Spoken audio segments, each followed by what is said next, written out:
බෞද්ධ අධ්‍යනාංශයේ අංශාධිපති හාමුදුරුවෝ ඒ වගේම ජ්‍යෙෂ්ඨ මහාචාර්ය අපේ ඥානරත්න පණ්ඩිත හාමුදුරන් වහන්සේ ඇතුළු මහා සංඝරත්නයත් ඒ වගේම මෙම අවස්ථාවට අපේ මානව ශාස්ත්‍ර පීඨයේ අධ්‍යනාංශ වලින් පැමිණි සියලු දෙනාමත් ශිෂ්‍ය හාමුදුරන් වහන්සේලාත් අනිත් හාමුදුරන් වහන්සේලාත් ගෞරවයෙන් පිළිගන්නවා. අපේ මෙම සංഭാෂණ සම්මන්ත්‍රණ මාලාවේ දෙවන සම්මන්ත්‍රණය තමයි අද අප ඉදිරිපත් කරන්න යන්නේ. එතකොට ඒක අපේ ගෞරවනීය පණ්ඩිත හාමුදුරන් වහන්සේ දෙවන එක ඉදිරිපත් කිරීමට බාරගත්තා. උන්වහන්සේට පීඨය වෙනුවෙන් පීඨාධිපතිතුමා වෙනුවෙන් තාමත් ගෞරවනීය පුණ්‍යානුමෝදනා පූර්වක ස්තුතිය පුද කරනවා මෙම දේශනය අපේ විද්‍යාර්ථීන්ට දැනුම ලබා දීම සඳහා ඉදිරිපත් කිරීම පිළිබඳව. ඒ වගේම අපි සඳහන් කළා මුලින්ම මේ සංഭാෂණ කියන එක මොකක් සඳහාද පවත්වන්නේ ඇයි කියලා. එතකොට අපේ සංස්කෘත සාහිත්‍යයේ සඳහන් වන විදිහට අධ්‍යාපනය නැත්නම් ඉගෙනීම දැනුම ලබා ගන්නකොට මම එදත් සඳහන් කරා ක්‍රම තුනක් අපිට තියෙනවා. එකක් තමයි අධ්‍යයන, අධ්‍යාපන, සංഭാෂා කියන එක. එතකොට අපි මේ සංഭാෂා කියන එක තමයි අපි කරගෙන යන්නේ දැනුම ලබා දීමේදී. මේක සාමාන්‍ය කියනවා නම් ටීචින් මෙතඩොලොජි කියලා ආයුර්වේදයේදීත් හඳුන්වලා තියෙනවා මේ ක්‍රමය. එතකොට සංഭാෂාවක ආරමුණ වෙන්නේ මෙන්න මේවා තමයි සුහද සාකච්ඡා, කණ්ඩායම් සාකච්ඡා, කණ්ඩායම් ක්‍රියාකාරකම්, ප්‍රශ්නවලට පිළිතුරු විදිහට ඉගැන්වීම හෝ උත්තර සැපයීම, ඒ වගේම මතවාද ඛණ්ඩනය සහ විවාද. මම හිතන්නේ අපේ පළවෙනි එකෙන් ගොඩාක් දුරට අරමුණ වෙලා තිබුණේ යම් යම් මතවාද ඛණ්ඩනයක්. එතකොට අපේ පණ්ඩිත හාමුදුරන්ගේ මාතෘකාව ඊට වඩා වෙනස්. එතකොට මෙන්න මේ වාගේ අරමුණු ඉදිරිපත් කිරීම සඳහා අරමුණු කරගෙන තමයි අපි මේ සංවාද සම්මන්ත්‍රණ මාලාව, සංഭാෂණ සම්මන්ත්‍රණ මාලාව පවත්වනු ලබන්නේ. එතකොට ඒ නිසා අපි මේ දැනුම තව තවත් වර්ධනය කරගන්න අපේ විශ්වවිද්‍යාලයේ පර්යේෂණවල නිරත වෙච්ච ආචාර්ය මහාචාර්ය හාමුදුරන් වහන්සේලාගෙන් ඒ වගේම භවතුන්‍ය බලාපොරොත්තු වෙනවා ඉදිරියේදී මේක ඉතා සාර්ථක කරගෙන යාම සඳහා කල් ගත වෙලා තියෙන නිසා මම ඊටාම ගෞරවයෙන් අපේ පණ්ඩිත හාමුදුරන් වහන්සේට ආරාධනා කරනවා උන්වහන්සේගේ ඉදිරිපත් කිරීම අපේ සුබ සිද්ධිය සඳහා කරන ලෙස. සියලු දෙනාටම සුබ උදෑසනක් වේවා කියලා මුලින්ම ප්‍රාර්ථනා කරනවා. මානව ශාස්ත්‍ර අධ්‍යයන ක්ෂේත්‍රයට අවුරුදු 100ක් සපිරීම මම හිතන්නේ නේද? මේකට හේතුව කියලා කිව්වේ. ඒ වෙනුවෙන් ආරම්භ කරන ලද දේශන මාලාවේ දෙවෙනි දේශනය මා බාරගත්තා. ඒ අනුව අද දවසේදී මා කතා කරන්නට යෝජනා කළේ මේ සඳහන් වෙලා තියෙන මේ මාතෘකාව පිළිබඳවයි. මානව ශාස්ත්‍ර කියන අධ්‍යයන ක්ෂේත්‍රය මේ ලෝකයේ තියෙන ඊ타ත්ම පැරණි අධ්‍යයන ක්ෂේත්‍රයක්. අපි අද humanities කියලා කියන මේ අධ්‍යයන ක්ෂේත්‍රය ග්‍රීක රෝමන් යුගය ඒ වගේම ಭಾರತೀಯ ඉතිහාසය සංස්කෘතිය චීන සංස්කෘතිය මේ හැම එකකම නියෝජනය වෙන එකක්. ඊටම ඈත කාලයේදී ඉන්දියාවේ ධර්ම ශාස්ත්‍ර සහ මානව ශාස්ත්‍ර කියලා කොටස් දෙකකට බෙදිලා තිබිලා තියෙනවා. මේ මානව යන්ගේ දැනුම් සම්භාරය ධර්ම ශාස්ත්‍ර කියලා වෙනම පොත් කොටසකුත් මානව ශාස්ත්‍ර කියලා වෙනම පොත් කොටසකුත් තිබිලා තියෙනවා. එයින් මේ මානව ශාස්ත්‍ර කියන එක තමයි අද humanities හැටියට අරගෙන තියෙන්නේ. ඒ කාලේ තිබුණු ධර්ම ශාස්ත්‍ර වලට ආගම් ඇතුළත් වුණා. මානව ශාස්ත්‍ර වලට භාෂා, ඉතිහාසය, සංස්කෘතිය, කලාව, සංගීතය ආදී දේවල් ඇතුළත් වෙලා තිබිලා තියෙනවා. ධර්ම ශාස්ත්‍ර ඒ කාලේ ඒ තිබුණු ප්‍රභේදය මට හිතෙනවා අදට වැඩිය හොඳයි කියලා. දැන් අද අපි සමාජ විද්‍යාව හා මානව ශාස්ත්‍ර කියලා බෙදාගෙන තිබෙනවා. ලංකාව වගේ රටවල් වල මානව ශාස්ත්‍ර කියලා මේ හැදෑරුවට අනිත් අපරදිග ලෝකේ රටවල් වල මේකට හියුමැනිටිස් වලට වැඩිය දැන් අද ඇන්ත්‍රොපොලොජි කියන විෂයක් ක්ෂේත්‍රය එකතු වෙලා තියෙනවා. ඇන්ත්‍රොපොලොජි කියන එක ඉංග්‍රීසියෙන් තියෙන මේ වචනය සිංහලට දානකොට ඒක මානව විද්‍යා කියලා කියන්නේ ඇන්ත්‍රොපොලොජි කියන එකට. හියුමැනිටිස් කියන එක මානව ශාස්ත්‍ර කියලා කියන්නේ. ඒකට ඇන්ත්‍රොපොලොජි වලට වැඩිය ඇන්ත්‍රොපොලොජි කියන එක සෝෂල් සයන්ස් වලට සමීපයි. මානව ශාස්ත්‍ර කියන එක හියුමැනිටිස් ගණයට අයිති වෙන්නේ. කොහොම හරි මම මේ මාතෘකාව ඉදිරිපත් කළේ මගේ විෂය ක්ෂේත්‍රයේ පසුගිය අවුරුදු 30ක විතර කාලයේදී මම වැඩි අවධානයක් ප්‍රාකෘත භාෂා කෙරෙහි යොමු කළා. මේ මාතෘකාව ගැන කතා කරන්න කලින් මම කවුද කියන එක හඳුන්වන එක හොඳයි. මම මේ විශ්වවිද්‍යාලයේ උගන්වන්නේ 30 වෙනි අවුරුද්දට මේ මගේ සේවා කාලයේ ස්ථිරාචාර්යවරයෙක් හැටියට අවුරුදු 30ක් මම විශ්වවිද්‍යාලයට බැඳිලා පාලි සහ සංස්කෘත විෂයන් පාලි ප්‍රධාන විෂයත් සංස්කෘත උපවිෂයත් හැටියට ඉගෙන ගත්තා. එතනදී ඒ පාලි වල එක කොටසක් හැටියට ප්‍රාකෘත තිබුණා. ඒ නිසා ප්‍රාකෘත ඉගෙන ගත්තා. ඒ කාලේ අපට ප්‍රාකෘත ඉගැන්වුවේ අභාව ප්‍රාප්ත මහාචාර්ය W.S. කරුණා තිලක මහත්මයා විසින්. එතුමා තමයි ප්‍රාකෘත පිළිබඳව උනන්දුව ඇති කෙරුවේ. ඊට පස්සේ ඒ කාලයේදීම විශ්වවිද්‍යාලයේ ඉඳද්දිම තමයි මම ප්‍රාචීන පඬිතු උපාධිය සමත් වුණේ. ඒ කාලෙත් ප්‍රාචීන පඬිතු උපාධිය සඳහා ප්‍රාකෘත නිර්දේශ වෙලා තිබුණා. ඒ නිසා ඒතනදිත් ඉගෙන ගත්තා. ඊට පස්සේ දිගින් දිගටම වැඩි උනන්දුවක් මේ විෂයක් ක්ෂේත්‍රය ගැන යොමු වුණේ මම භාෂා පැත්තට හැරිලා ඉගෙන ගත්තු නිසායි.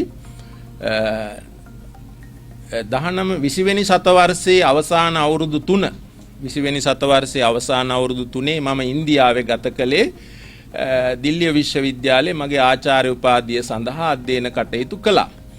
ඒ කාලයේදී මම බොහෝම ප්‍රාකෘත පොත්පත් කියෙව්වා. අවුරුදු 2මාරක 3ක කාල පරිච්ඡේදය තුල මතක හැටියට පොත් 500කට වැඩිය කියෙව්වයි කියලා. අවුරුදු 100කට විතර කලින් ලියවෙච්ච හුඟක් ලිපි ලේඛන පොත්පත් ඉන්දියාවේ දිල්ලියේහි සහ අනිකුත් නගරවල පුස්තකාලවල තියෙනවා. ඇත්තටම ප්‍රාකෘත ඉගෙන ගන්න දැන් ලොකු උනන්දුවක් නැහැ. මම ආචාර්ය උපාධිය සඳහා ප්‍රාකෘත සහ මේ ජෛන ධර්මයේ පිළිබඳව ඉගෙන ගන්න කැමතියි කියලා කියපුවාම ඒ මහාචාර්යවරු බොහොම සතුටටපත් වුණා. සතුටටපත් වෙලා ඒක හොඳයි කියලා අනුමත කරලා ඒ අනුව තමයි මම ජෛන ධර්මයත් බෞද්ධ ධර්මයත් පදනම් කරගත්තු ප්‍රාකෘත භාෂාවන් පිළිබඳව ඉගෙන ගත්තේ. මේක ශාස්ත්‍රීය මට්ටමින් ඉගෙන ගත්ත පමණක් නෙවෙයි මම වැඩි අධ්‍යාපනයක් සහ අත්දැකීමක් ලබා ගැනීම සඳහා ඒ කාලයේදී මාස 3ක කාලයක් ජෛන ආශ්‍රමයක නතර වෙලා හිටියා. මට හිතුණා හොඳටම මේ ගොල්ලන්ව තේරුම් අරගන්නට ඕනයි කියලා. ඒක හරි හොඳ සුන්දර අත්දැකීමක්. ජෛනයන් සමග එකට ඉඳ ලැබිච්ච එක. අපි සාමාන්‍ය ජෛන කියලා කියනකොට නිර්වස්ත්‍ර අයනේ. නිර්වස්ත්‍ර අයත් හිටියා, වස්ත්‍ර ඇඳගත්තු අයත් හිටියා. ඒ ආශ්‍රමේ තාම දැවැන්ත එකක් ඒක. ඉන්දියාවේ තාමත්ම ධනවත්ම පුද්ගලයෝ තමයි ජෛන අය.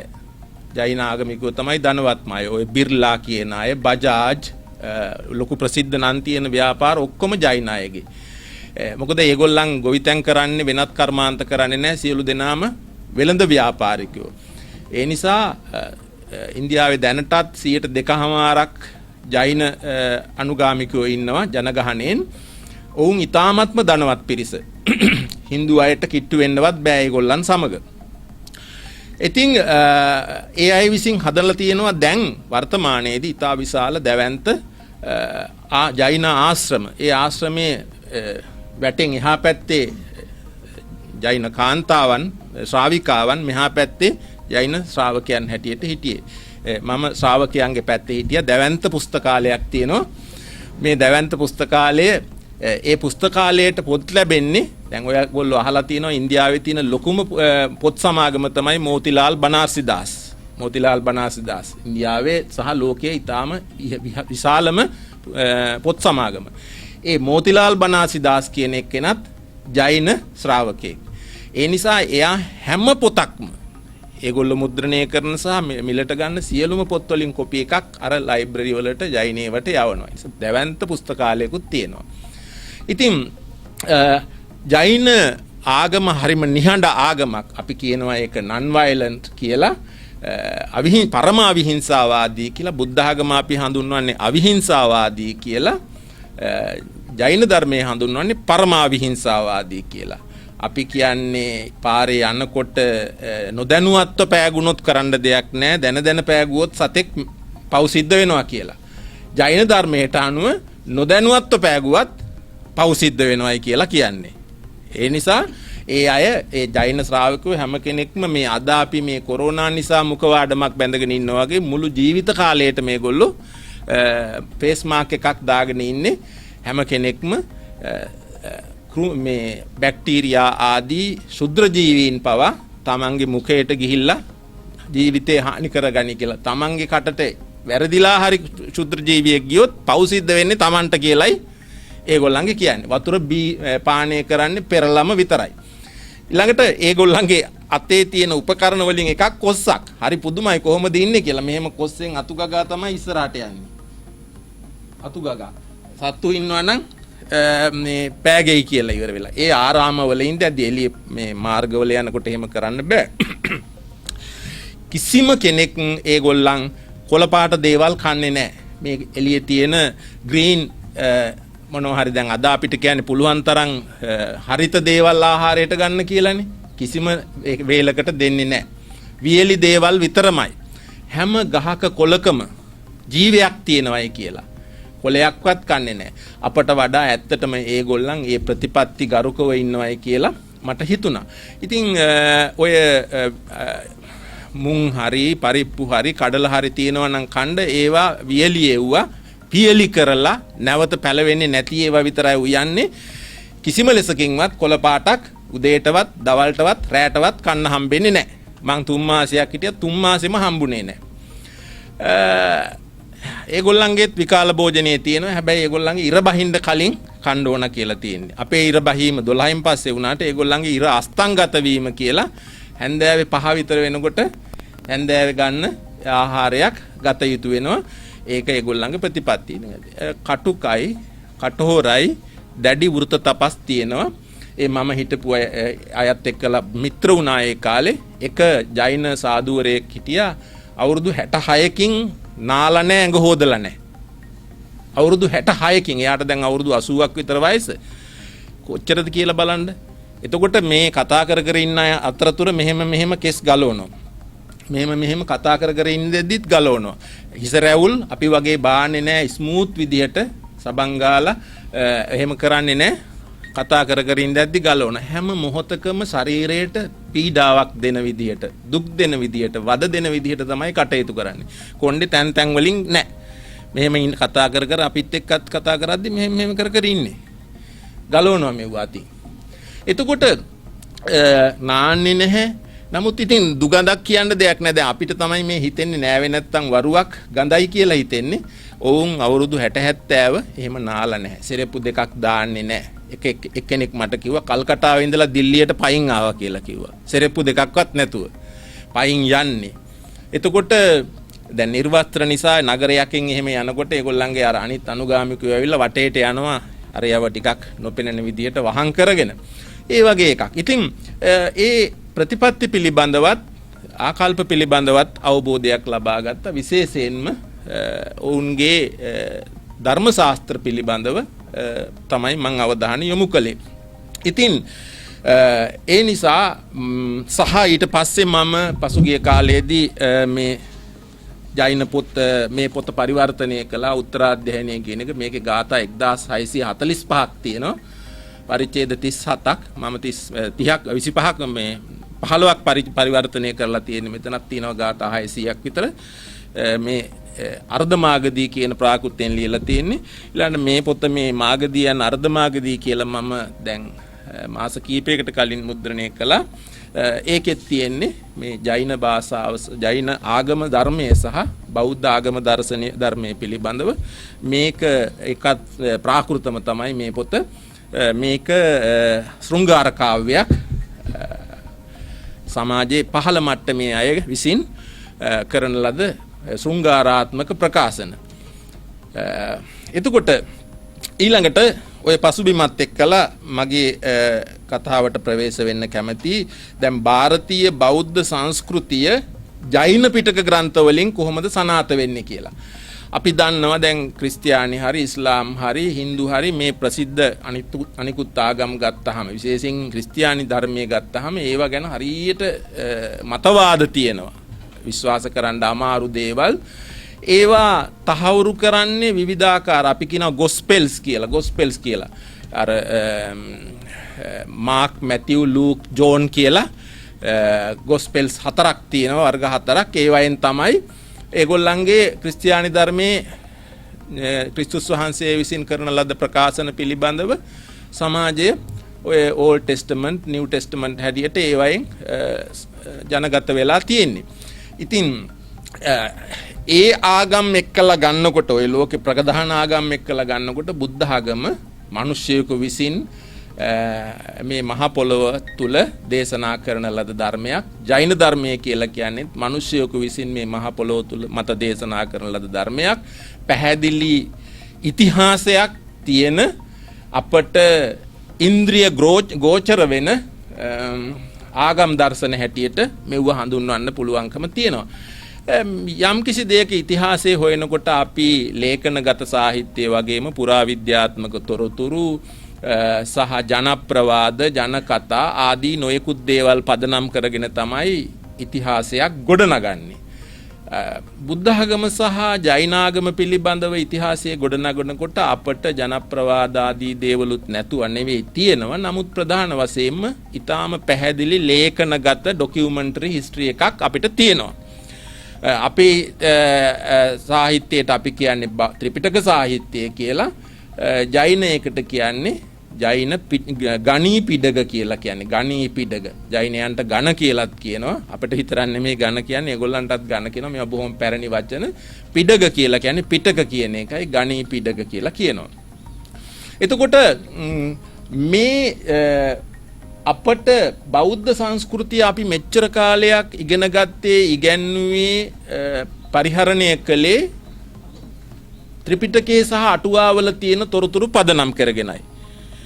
බුදුරජාණන් වහන්සේ මොනවද කියලා තියෙන්නේ, ශ්‍රාවකයෝ මොනවද කියලා තියෙන්නේ, අටුවාචාරින් වහන්සේලා, ටීකාචාරින් වහන්සේලා අපේ සම්ප්‍රදාය තුල කියන දේවල් වලින් තමයි අපි බෞද්ධ සංස්කෘතිය සංස්ථාපනය කරගෙන තියෙන්නේ, ගොඩනගාගෙන තියෙන්නේ.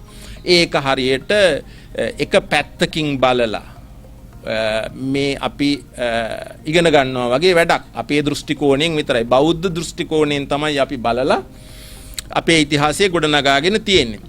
නමුත් හැබෑව දැනගැනීම සඳහා විවිධ දෘෂ්ටි කෝණ වලින් බැලීම, Hindu දෘෂ්ටි කෝණයෙන් බැලීම, ජෛන දෘෂ්ටි කෝණයෙන් බැලීම වගේ දේවල් හරි ප්‍රයෝජනවත් වෙනවා.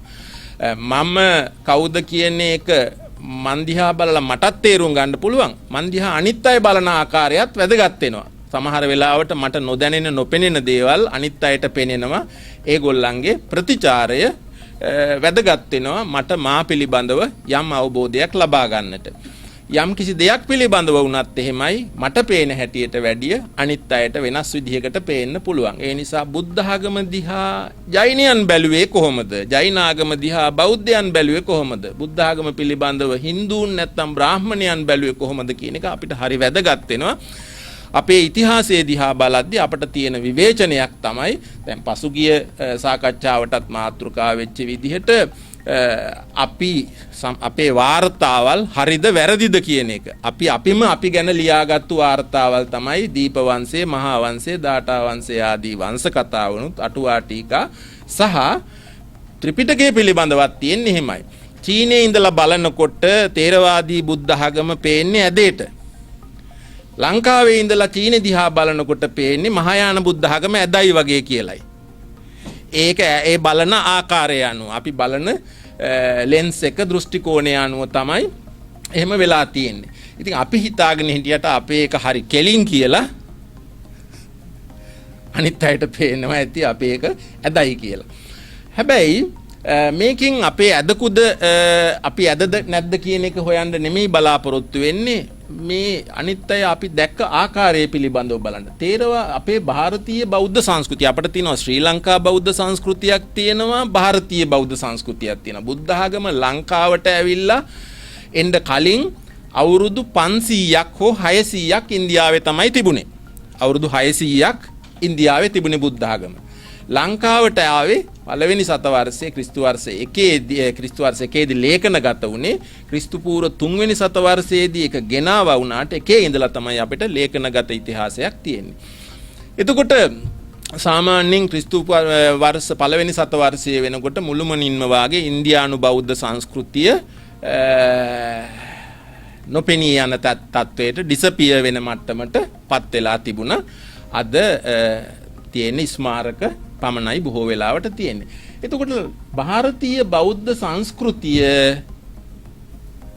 ජෛන සංස්කෘතියෙන් කොහොමද තනාත වෙනවද අනාත වෙනවද කියන එක පිළිබඳව තමයි මම මේකෙන් කතා කරන්න උත්සාහ ගත්තේ. මෙතනදී වෙනත් මතවාදවලට වැඩිය ග්‍රන්ථවල තියෙන තොරතුරු පදනම් කරගන්නවා. දැන් බලන්න මේ දෙන්නම ජෛන මහාවීර සහ සිද්ධාර්ථ ගෞතම කියන දෙන්නම දැවැන්ත ශාස්ත්‍රූවරු දෙන්නෙක්. එතකොට ලෝකේ තියෙන ප්‍රධාන ආගම් ගත්තොත් ක්‍රිස්තියානි, ඉස්ලාම්, හින්දු, බෞද්ධ සහ ජෛන ඔය පිළිවෙලට තමයි තියෙන්නේ.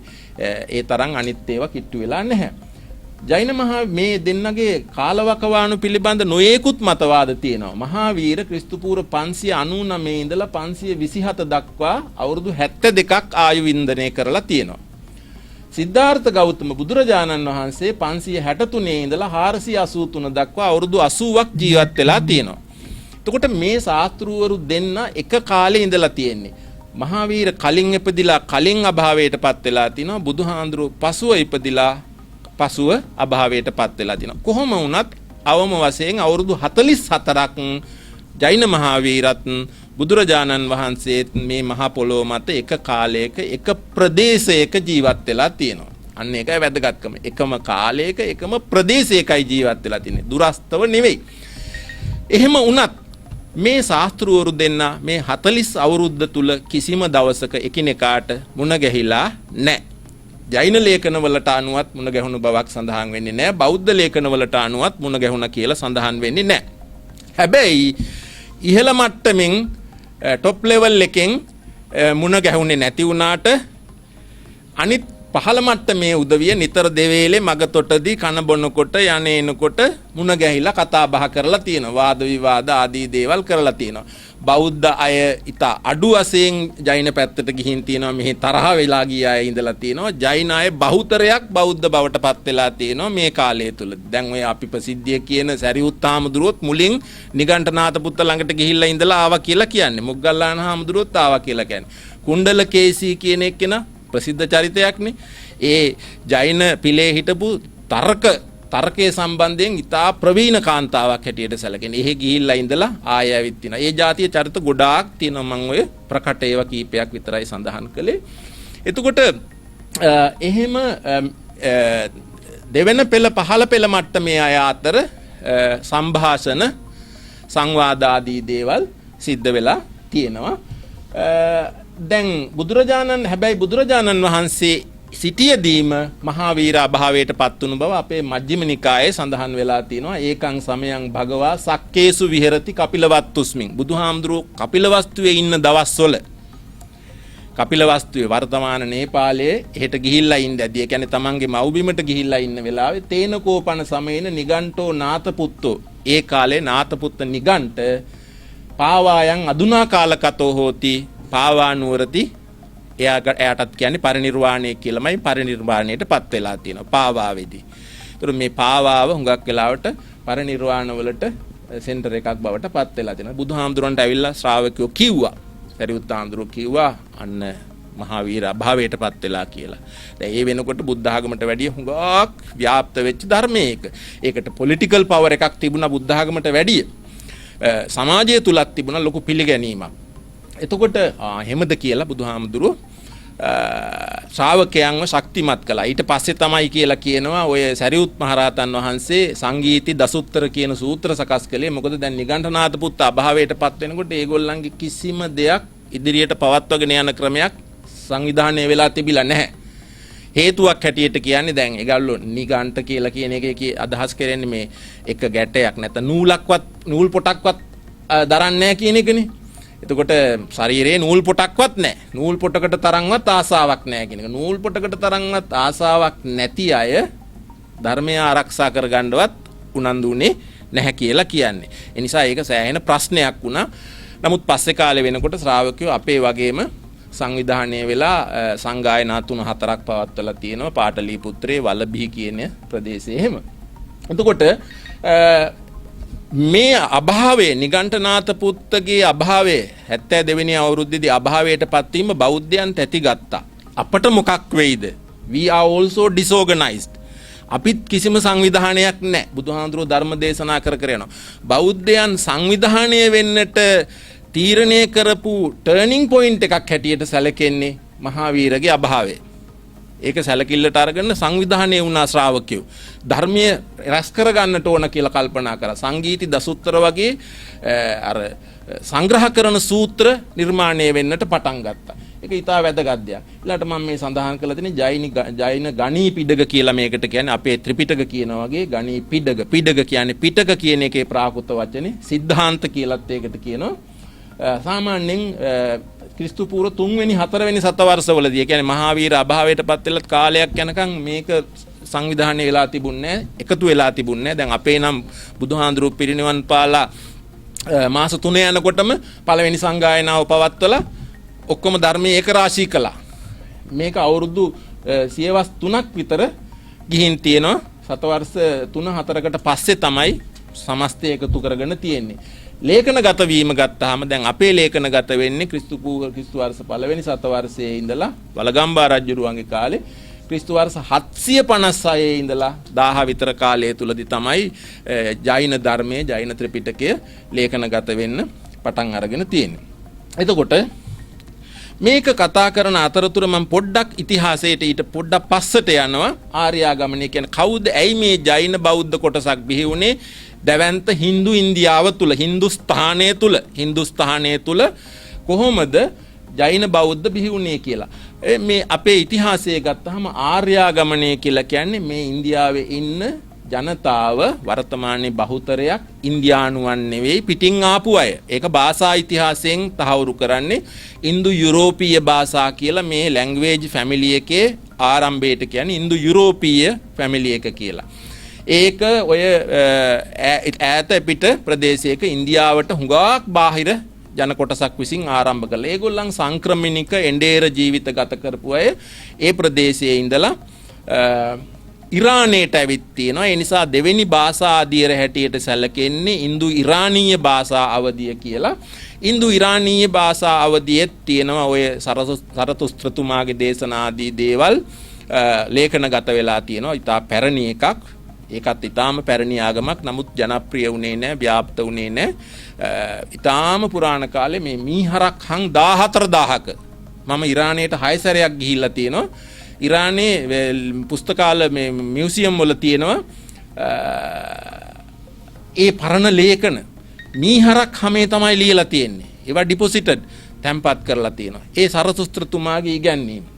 ඉතින් ඊට පස්සේ ඉරානයේ පහු කරලා ඉන්දියාවට හින්දුකූස් කඳු වැටිය හරහා මම අර ඉරි දෙකකින් පෙන්නලා තියෙන්නේ අවිල්ලා තියෙනවා ජනගහණය ආර්යාවර්තය දැන් හොයන්ලේ කියන ලැන්ග්වේජ් භාෂා විසරදයා හොයාගෙන තියෙනවා ඉන්දියාවට මිනිස්සු ප්‍රවාහ කීපයක් යටසේ several waves කීපයක් යටතේ ආවා කියලා පළවෙනි වේව් එක ඇවිල්ලා අර ආර්යාවර්තේ අපි අද කියන්නේ පංජාබ් කියලා කියන්නේ ගංගා පහක් තියෙන ප්‍රදේශය කියන එකනේ.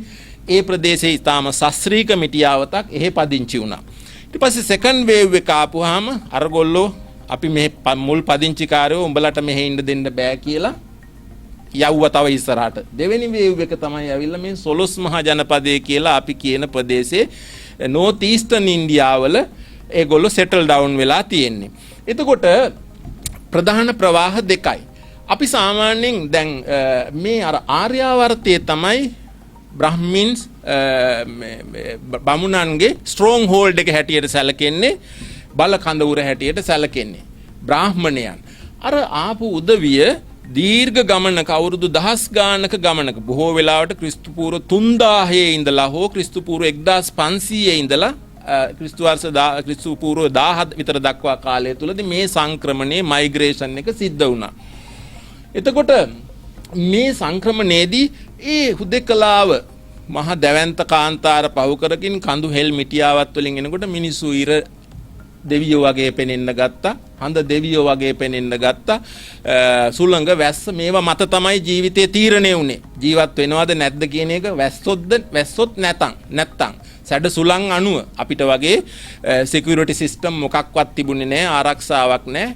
අවුවට වැස්සට පින්නට හැම දෙයකම අනාවරණය වෙලා මිනිස්සු ජීවත් වුනේ. ඒ නිසා ඉරහඳ තාරකා, අවුවැසි සුළං ආදී දේවල් තමයි ඒවයින් තමයි පිහිට යදින්න සිද්ධ වුනේ. ඒ පිහිට යදපු ආකාරය තමයි අපි කියන්නේ වේද ගීත කියලා බවට පත් වුණා කියලා කටෙන් ප්‍රකාශ කරපු දේවල්.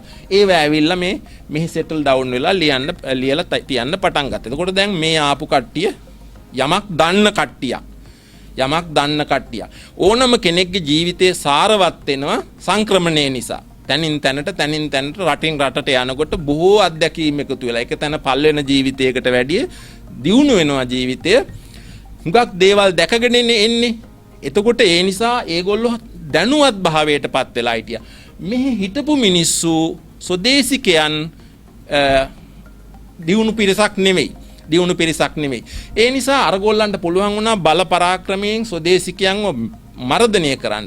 එහෙම මර්ධනය කරලා ඒගොල්ලන්ගේ වෛදික සාහිත්‍ය ස්ථාපනය කරලා බ්‍රාහ්මණ සෝෂල් ස්ටේටස් ඇති කරලා සමාජ ක්‍රමයේ තහවුරු කරලා ඒගොල්ලෝ ස්ථාවර පිරිසක් බවට පත් වුණා. සාමාන්‍යයෙන් කියන්නේ මේ දැනුම සහ අත්දැකීම් හේතු කොටගෙන තමයි ඒගොල්ලෝ බලවත් උනේ කියලා. නමුත් ඇත්තටම නම් හේතුව වෙලා තියෙනවා කියලා කියන්නේ මේ ආර්යෝ හැටියට පිටින් ආපු කට්ටිය බලවත් වෙන්න ඒගොල්ලෝ ඉන්දියාවට ඇවිල්ලා යකඩ හොයා ගැනීම කියලා කියන්නේ. යකඩ හොයා ගැනීම තමයි ස්ථාවරත්වයට ශක්තිමත් වෙන්න හේතුව. දැන් අපි දන්නවා ලෝක ඉතිහාසය ගත්තාම වෙඩි බෙහෙත් හොයාගත්තු එකෙන් ලෝකයේ මේ සිටියම හුඟක් වෙනස් වුණා දේශපාලන වශයෙන්. කඩදාසි හොයා ගැනීම වගේ දේවල්. වෙඩි බෙහෙත් හොයා ගැනීම, යකඩ හොයා ගැනීම. ඉන්දියාවේ මේ මානව සංස්කෘතියේ වෙනසට ප්‍රධාන හේතුව යකඩ හොයා ගැනීම. යකඩ හොයාගත්තට පස්සේ කැලෑ කපන්න පටන් ගත්තා. ගොවිතැන් කරන්න පටන් ගත්තා. එතකම්ම එඬේර ජීවිත ගත කළේ. ගොවිතැන් කරන්න පටන් ගත්තා. ඊළඟට සටන් කරන්න පටන් ගත්තා ආයුධ හදලා. අනිත් අය මෙල්ල කරන්න පටන් ගත්තා. යකඩ තමයි ඉන්දියානු සංස්කෘතියේ වෙනසට ප්‍රධානම හේතුව හැටියට සැලකෙන්නේ. එතකොට ඒ අය තහවුරු වෙලා බ්‍රාහ්මණ සංස්කෘතිය හැදුවා. ඒකට ඒගොල්ලෝ නොයෙකුත් විදිහේ ස්ටේටස් මට්ටම්, සමාජ මට්ටම්, ලෙවල්ස් හැදුවා. බ්‍රාහ්මණ, ක්ෂත්‍රිය, වෛශ්‍ය, ශුද්‍ර කියලා අපි අහලා තියෙන්නේ. ඒ අය විසින් Tamanගේ ස්ථාවරත්වයේ සහ යහපැවැත්ම සඳහා අනිත් අය යටත් කර ගැනීම, මෙල්ල කර ගැනීම, පාලනය කර ගැනීම සඳහා මේ සමාජ ක්‍රමය හැදුවා. හදලා Taman ටොප් ලෙවල් එකේ ඉන්න පිරිස හැටියට බ්‍රාහ්මණ, ඊළඟට තමයි ක්ෂත්‍රියයන්වත් රොයල් කාස්ට් එක ෆැමිලි වලත් අයත් දාලා තියෙන්නේ. එතකොට Taman නැතුව අනිත් අයට පවතින්න බෑ කියන තත්ත්වයක් ඇති කෙරුවා. එහෙම ඇති කරලා මිනිසුන්ට හරියට දැන් ජෙන්ඩර් ඩිස්ක්‍රිපන්සිස් මේ ලිංගික වෙනස්කම බරපතල විදිහට ඉන්දියාවේ තිබුණා. කාන්තාවට කිසිම තැනක් තිබුණේ නැහැ. ඔවුන්ට ආගම් ඇදහීමට ඉඩක් තිබුණේ නැහැ. සංස්කෘත වැනි භාෂා කතා කරන්නට තිබුණු අයිතිවාසිකම අහිමි වෙලා තිබුණා. අපිට ඒව කතා කරන්නට කාලේ නෙමෙයි. මේ නිසා සෝෂල් අන්රෙස්ට් එකක්, සමාජ විෂමතාවයක් සහ නුරුස්නා ගතියක් සමාජය තුළ ඇති වෙලා තිබුණා. මේකෙන් පීඩාවටපත් වුණු අය අතරින් හුඟක්ම පීඩාවටපත් වෙලා තියෙන්නේ ක්ෂත්‍රියයන්. මොකද ඡත්‍රියන්ට ඕන වෙලා තියෙන අපි තමයි ලොක්කෝ කියන්නේ. දැන් අද අපිට පේනවනේ දේශපාලනඥයෝ අපි ඔය යට කරගෙන යන හැටි හාමුදුරුවරුන්වත් පාවිච්චි කරගෙන වෘත්තිකයන්වත් පාවිච්චි කරගෙන බුද්ධිමතුන්වත් පාවිච්චි කරගෙන Tamanට අවශ්‍ය නම් කිට්ටු කරගන්නව නැත්නම් ඈත් කරගන්නව දේශපාලනයට යන මිනිහාගේ ස්වභාවය. ඡත්‍රියන්ටත් මේ අවශ්‍යතාවය ඇති වුණා. ඔවුන් බැලුවා අකෝ අපිට උපදෙස් ගන්න වෙලා තියෙන්නේ බමුණු පුරෝහිතයාගෙන්නේ මොකටද අපි මේකෙන් උපදෙස් ගන්නෙ ඊළඟට ඒගොල්ලන්ට ලොකුවට ගෙවන්න සිද්ධ වුණා. නිතරම බ්‍රාහ්මණයෝ කියනවා දැන් අපි අහලා තිනවා කොසල් රජුරුවන් දැකපු සිහින ගැන. හීනෙන් බය වුණාම උදේට ගෙන්නලා ආපුවාම කිව්වා හැම જાතියකින්ම 4 අලි 4යි අස්සයෝ 4යි බූරුවෝ 4යි හරක් 4යි 4 මේ ලෝකේ තියෙන සියලුම දේවල් වලින් ගෙනල්ලා ලොකු දැවැන්ත යාගයක් කරන්න ඕන කියලා කිව්වා. ඒවට ගෙවීම් කරන්නට ඕන. හැම වෙලාවකමද රජවරුන්ට විශාල වශයෙන් මේ වියදම් කරන්නට වුණා. ඔවුන් බැලුවා මේගොල්ලන්ට අපි වියදම් කරන්නේ මොකටද මෙච්චර. ඊළඟට බ්‍රාහ්මණයෝ හැදුවා මතයක් දෙවියෝයි මිනිස්සුයි අතර තියෙන මේ බ්‍රිජ් එක පාලම තමයි බ්‍රාහ්මණයෝ කියලා. අපේ පාලමෙන් යන්නේ නැතුව උඹලට දිව්‍ය ලෝකෙට යන්න බෑ කියලා ඉවර වෙලා. එතකොට ඒකත් ප්‍රශ්නයක් බවට පත් වුණා. පොඩි මිනිස්සුන්ටත් මේක හිරිහැරයක්. ඒකෙන් අර යකඩ හම්බුණා වගේම මේ ක්ෂත්‍රියයන් තමයි මේ සමාජ පරිවර්තනය කරන්නට පටන් අරගත්තේ. අර පැත්තේ බ්‍රාහ්මණ ආධිපත්‍යය ගොඩ නැගෙනකොට ඒ පංජාබ් ප්‍රදේශයේ ගංගා පහ තියෙන ප්‍රදේශයේ සරුසාර මිටියාවතේ ආර්යාවර්තය බ්‍රාහ්මණික් ස්ට්‍රෝං හෝල්ඩ් එක හැදෙනකොට මෙහි තියෙනවා ගංගාවක්. මොකද්ද මෙහි තියෙන ප්‍රධාන ගංගාව? ගංගා නම් ගඟ ඉන්දියාවේ. මේ මිටියාවතට ඇවිල්ලා අර බෑක්වර්ඩ් කියන නැත්තම් තල්ලු කරලා දාපු මිනිස්සු මෙහි ඇවිල්ලා පදිංචි වුණා. මෙහි පදිංචි වෙලා මේ මිටියාවතේ පස්සේ කාලේ වෙනකොට පැට්නා කියලා අද අපි ඔය කියන ප්‍රදේශයේ පාටලීපුත්‍රය කියන අශෝක ආදී රජවරු හින්දු ජෛන හැම රජ කෙනෙකුගේම පාලන මූලස්ථානයේ ඉන්දියාවේ ඉන්දියානු අධිරාජයන්ගේ මූලස්ථානයේ බවට පත් උනේ පාටලීපුත්‍රය වර්තමාන පැට්නා කියන ප්‍රදේශය. ඊට ඒක කේන්ද්‍ර කරගෙන තමයි අපි මේ 16 ජනපදා 16 මහා ජනපද කියන සංකල්පය තියෙන්නේ. එතකොට මම මේ අද කතා කරන්න ආවේ බ්‍රාහ්මණ සමේ ජෛන ධර්ම වලින් අපේ බෞද්ධ සංස්කෘතිය තහවුරු වෙනවද කියන එකනේ. දැන් අපි කියනවා ඔය කාන්තා අයිතිවාසිකම් පිළිබඳ, භාෂාව පිළිබඳ, කුල ભેදය පිළිබඳ අපේ O level වල ඉඳලම අපි මේ වර්ණ හතර පිළිබඳ වර්ණාශ්‍රම ධර්ම පිළිබඳ කතා කරනවා. ඒවා මේ ජෛන ඒ වගේ අපට වැඩිය බ්‍රාහ්මණ විරෝධී ආකල්පයේ තියෙනවා. ඇත්තටම අපි බුදුරජාණන් වහන්සේ බ්‍රාහ්මණ විරෝධී ආකල්පයක් දැරුවා. ඒකට හේතුව මේ සමාජයට ඇති වෙලා තිබුණු ප්‍රශ්න හින්දා. නමුත් ජෛන අය ඊට වැඩිය දැඩි එදිරිවාදී ප්‍රතිපත්තියක් බ්‍රාහ්මණයන් කෙරෙහි දැක්වුවයි කියන එක හුඟක් පොත්වල තියෙනවා. විශේෂයෙන් මේ පොතේ නම් වැඩි හරියක්ම උත්තරාධ්‍යයනයේ තියෙන්නෙම බමුණන් සමග කොහොමද ගනුදෙනු කළේ කියන එක පිළිබඳවයි. ඔවුන් පිළිබඳ නුරුස්නා ආකල්පයක් තමයි මේ පොත්වල ඇතුළත් වෙලා තියෙන්නේ. මේ විදිහට ගිහිල්ලා පදිංචි වුණා. ඊළඟට මම අර පහළ මේ ද්‍රවිඩ කියලා සඳහන් කරලා තියෙනවා. අර ආර්යාවර් දැන් ආපු මේ පිටින් ආපු අය මයිග්‍රන්ට් අය මේට ඒගොල්ලෝ මෙහෙට ඇවිල්ලා සෙටල් ඩවුන් වෙනකොට පදිංචි වෙනකොට උතුරු ඉන්දියාවේ හිටපු මිනිස්සු ටික පල්ලෙහාට යන්න පටන් ගත්තා. ස්වදේශිකයන්වත් තල්ලු කළා. උඹලා යමල්ලා කියලා. ඔය ද්‍රවිඩ ඇති වෙලා තියෙන්නේ ඇත්තටම ද්‍රවිඩයෝ ඉන්දියාවේ පැරණිම මේ ස්වදේශිකයෝ හැටියට සැලකෙන්නේ. ඔවුන් පල්ලෙහාට තල්ලු කළා. ඒගොල්ලෝ මේ ආන්ධ්‍ර, කේරළ, මලයාල, තමිල්නාඩු කියන ප්‍රාන්ත හතරට තල්ලු වෙලා ඉන්දියාවේ දකුණට ආවා. ඉතින් මේ විදිහට තමයි මේ බ්‍රාහ්මණ සංස්කෘතියත් ජෛන බෞද්ධ සංස්කෘතියත් කියන දෙක මේ පැත්තේ 12 මහා ජනපදයේ ජෛන සහ බෞද්ධ සංස්කෘතීන් දෙක තහවුරු වුණා. අර පැත්තේ බ්‍රාහ්මණ සංස්කෘතිය තහවුරු වුණා. මේකෙන් අදහස් කරන්නේ නැහැ මේකේ බවුන්ඩරියක් තිබ්බයි කියලා ඉවර වෙලා මේක රටවල් දෙකක් නෙමෙයි. වැඩි වශයෙන් අරේ බ්‍රාහ්මණු මෙහි වැඩි වශයෙන් බමුණු නොවන අය. ඒ කියන්නේ අනිත් කුලවලට අයිති අය. හැබැයි දෙගොල්ලොමත් මේ දෙපැත්තෙම හිටියා. ඉන්ටරැක්ෂන් එකක් මේගොල්ලන්ගේ තිබුණා. දැන් මේ ඍග්වේදයේ ආර්ය අනාර්ය කියලා. දැන් මේ නිසාම මොකද වුනේ අර ඉන්දියාවේ ආර්යාවර්තයේ පදිංචි වෙච්ච අය කියගත්ත අපි තමයි ආර්ය. නෝබල් මෙන්. අපි තමයි ආර්යයෝ. පහලට තල්ලු වෙලා ගිය කට්ටියට තමයි අනාර්යෝ කියලා කිව්වේ. හැබැයි මේ බෞද්ධ අපිටත් අනාර්යෝ කියන ලේබල් එක යම් යම් තැන්වලදී වැදිලා තියෙනවා. බමුණු තමයි ආර්ය, ජෛනයෝ සහ බෞද්ධයෝත් අනාර්ය කියලා. මගේ මේ පොතේ මම තර්ක කළේ වැඩි හරියක් අපි අනාර්ය නෙමෙයි කියලා කියන්න. අනාර්ය නෙමෙයි කියලා කියන්න.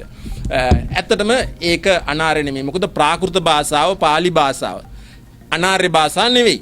ආර්ය භාෂාවල්මයි. ඒක වාග් විද්‍යාත්මකව තහවුරු කරලා තියෙනවා. සාමාන්‍ය ක්‍රමයට නම් කියන්නේ සංස්කෘත තමයි ආර්ය භාෂාව. අනිකුත් ප්‍රාකෘත භාෂාවල් අනාර්ය භාෂාවල් හැටියට. නමුත් පාලි ප්‍රාකෘත භාෂාවනුත් සංස්කෘතත් ඔක්කොම ඇති වෙලා තියෙන්නේ අර ඉන්දියාවට පිටතින් ආපු අයගෙන් ප්‍රවාහ දෙකක් හැටියට ආපු නිසා වුණා මිසක්කන් එහෙම නැත්තම් වෙනම ජන කණ්ඩායමකින් ඇති වෙච්ච දෙයක් නෙවෙයි ඒක. එතකොට මේ විදිහට ජන කණ්ඩායම් දෙකක් ආර්ය අනාර්ය කියලා ඇති වෙන්න හේතුවක් උනේ හේතු කරගත්ත මේ බ්‍රාහ්මණයෝ යම් යම් දේවල් ආර්යයන්ගේ කායික ලක්ෂණ biological reasons ආගමික ඇදිහිලි religious reasons and භාෂා ව්‍යවහාරයේ linguistic reasons ඔය තුන පදනම් කරගෙන තමයි ඉන්දියාවේ මේ වෙනස ගොඩ නැගුවේ. දැන් ඇත්තටම ආර්ය කියන අයගේ කායික ලක්ෂණ ගත්තාම ඉන්දියාවේ උතුරු ඉන්දියාවේ මිනිස්සු හුඟක් ලස්සනයිනේ ගෑනු මිනිස්සු. එතකොට පැහැපත් සමක් තියෙන හොඳ පෞරුෂයක් තියෙන උදවිය. කායික ආගමක් අදහපු එක. ඒ පිටින් ආපු අයට ඒ වෙනකොට ආගමක් තිබ්බා. මොකද අදහපු ආගම තමයි ඉරසඳ තාරකා ඇදහැව්වේ. ස්වභාව ධර්මයේ ජෛන මේ වෛදික ධර්මයේ බවට පත් වුණා ඒක. ආගමක් තියෙනවා. ආගමක් තියෙන අය උසස්, ආගමක් නැති අය පහත් කියන මතයකුත් ගොඩ නැගුවා.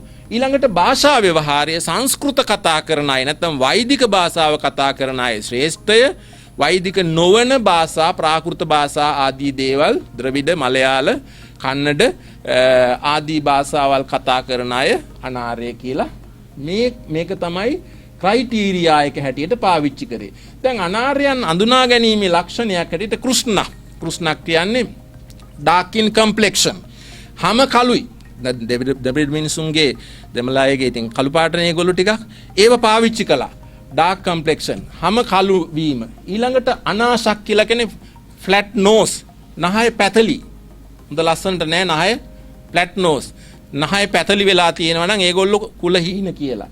පුරුසස්පෘසක් කියලා කියන්නේ bull lipped. තොල් දෙක හරි ලොකුයි හරකුන්ගේ වගේ. දැන් ඔය අප්‍රිකානු අයගේ වුණත් එහෙමනේ. එතකොට ඒ අඳුනගත්තු ක්‍රම පුරුසස්පෘහක් කියන්නේ bull lipped කියන එක.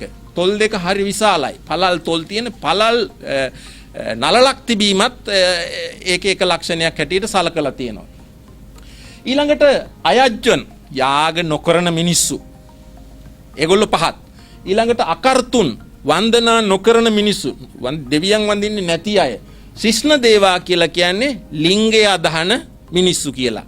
ඊළඟට මෘද්‍රවාච කියලා කියන්නේ unintelligible speech කියන එකයි තේරෙන්නේ නැති කතා කරන ඒවා තේරෙන්නේ නැහැ. ඔන්න ඕවයෙන් තමයි අර අනිත් අයව පහතට දැම්මේ. දැන් සංස්කෘතයි ප්‍රාකෘතයි දෙක ගත්තාම සංස්කෘත ශිෂ්ට භාෂාව දෛවී වාග් කියලා දෙවියන්ගේ ව්‍යවහාරය කියලා ඒකට නොයෙකුත් නීති රීති හැදුනා. ඇත්තටම බුදුරජාණන් වහන්සේට ආසන්න කාලයක තමයි අෂ්ටාධ්‍යාය ලියාපු පාණිනී ඉඳලා තියෙන්නේ.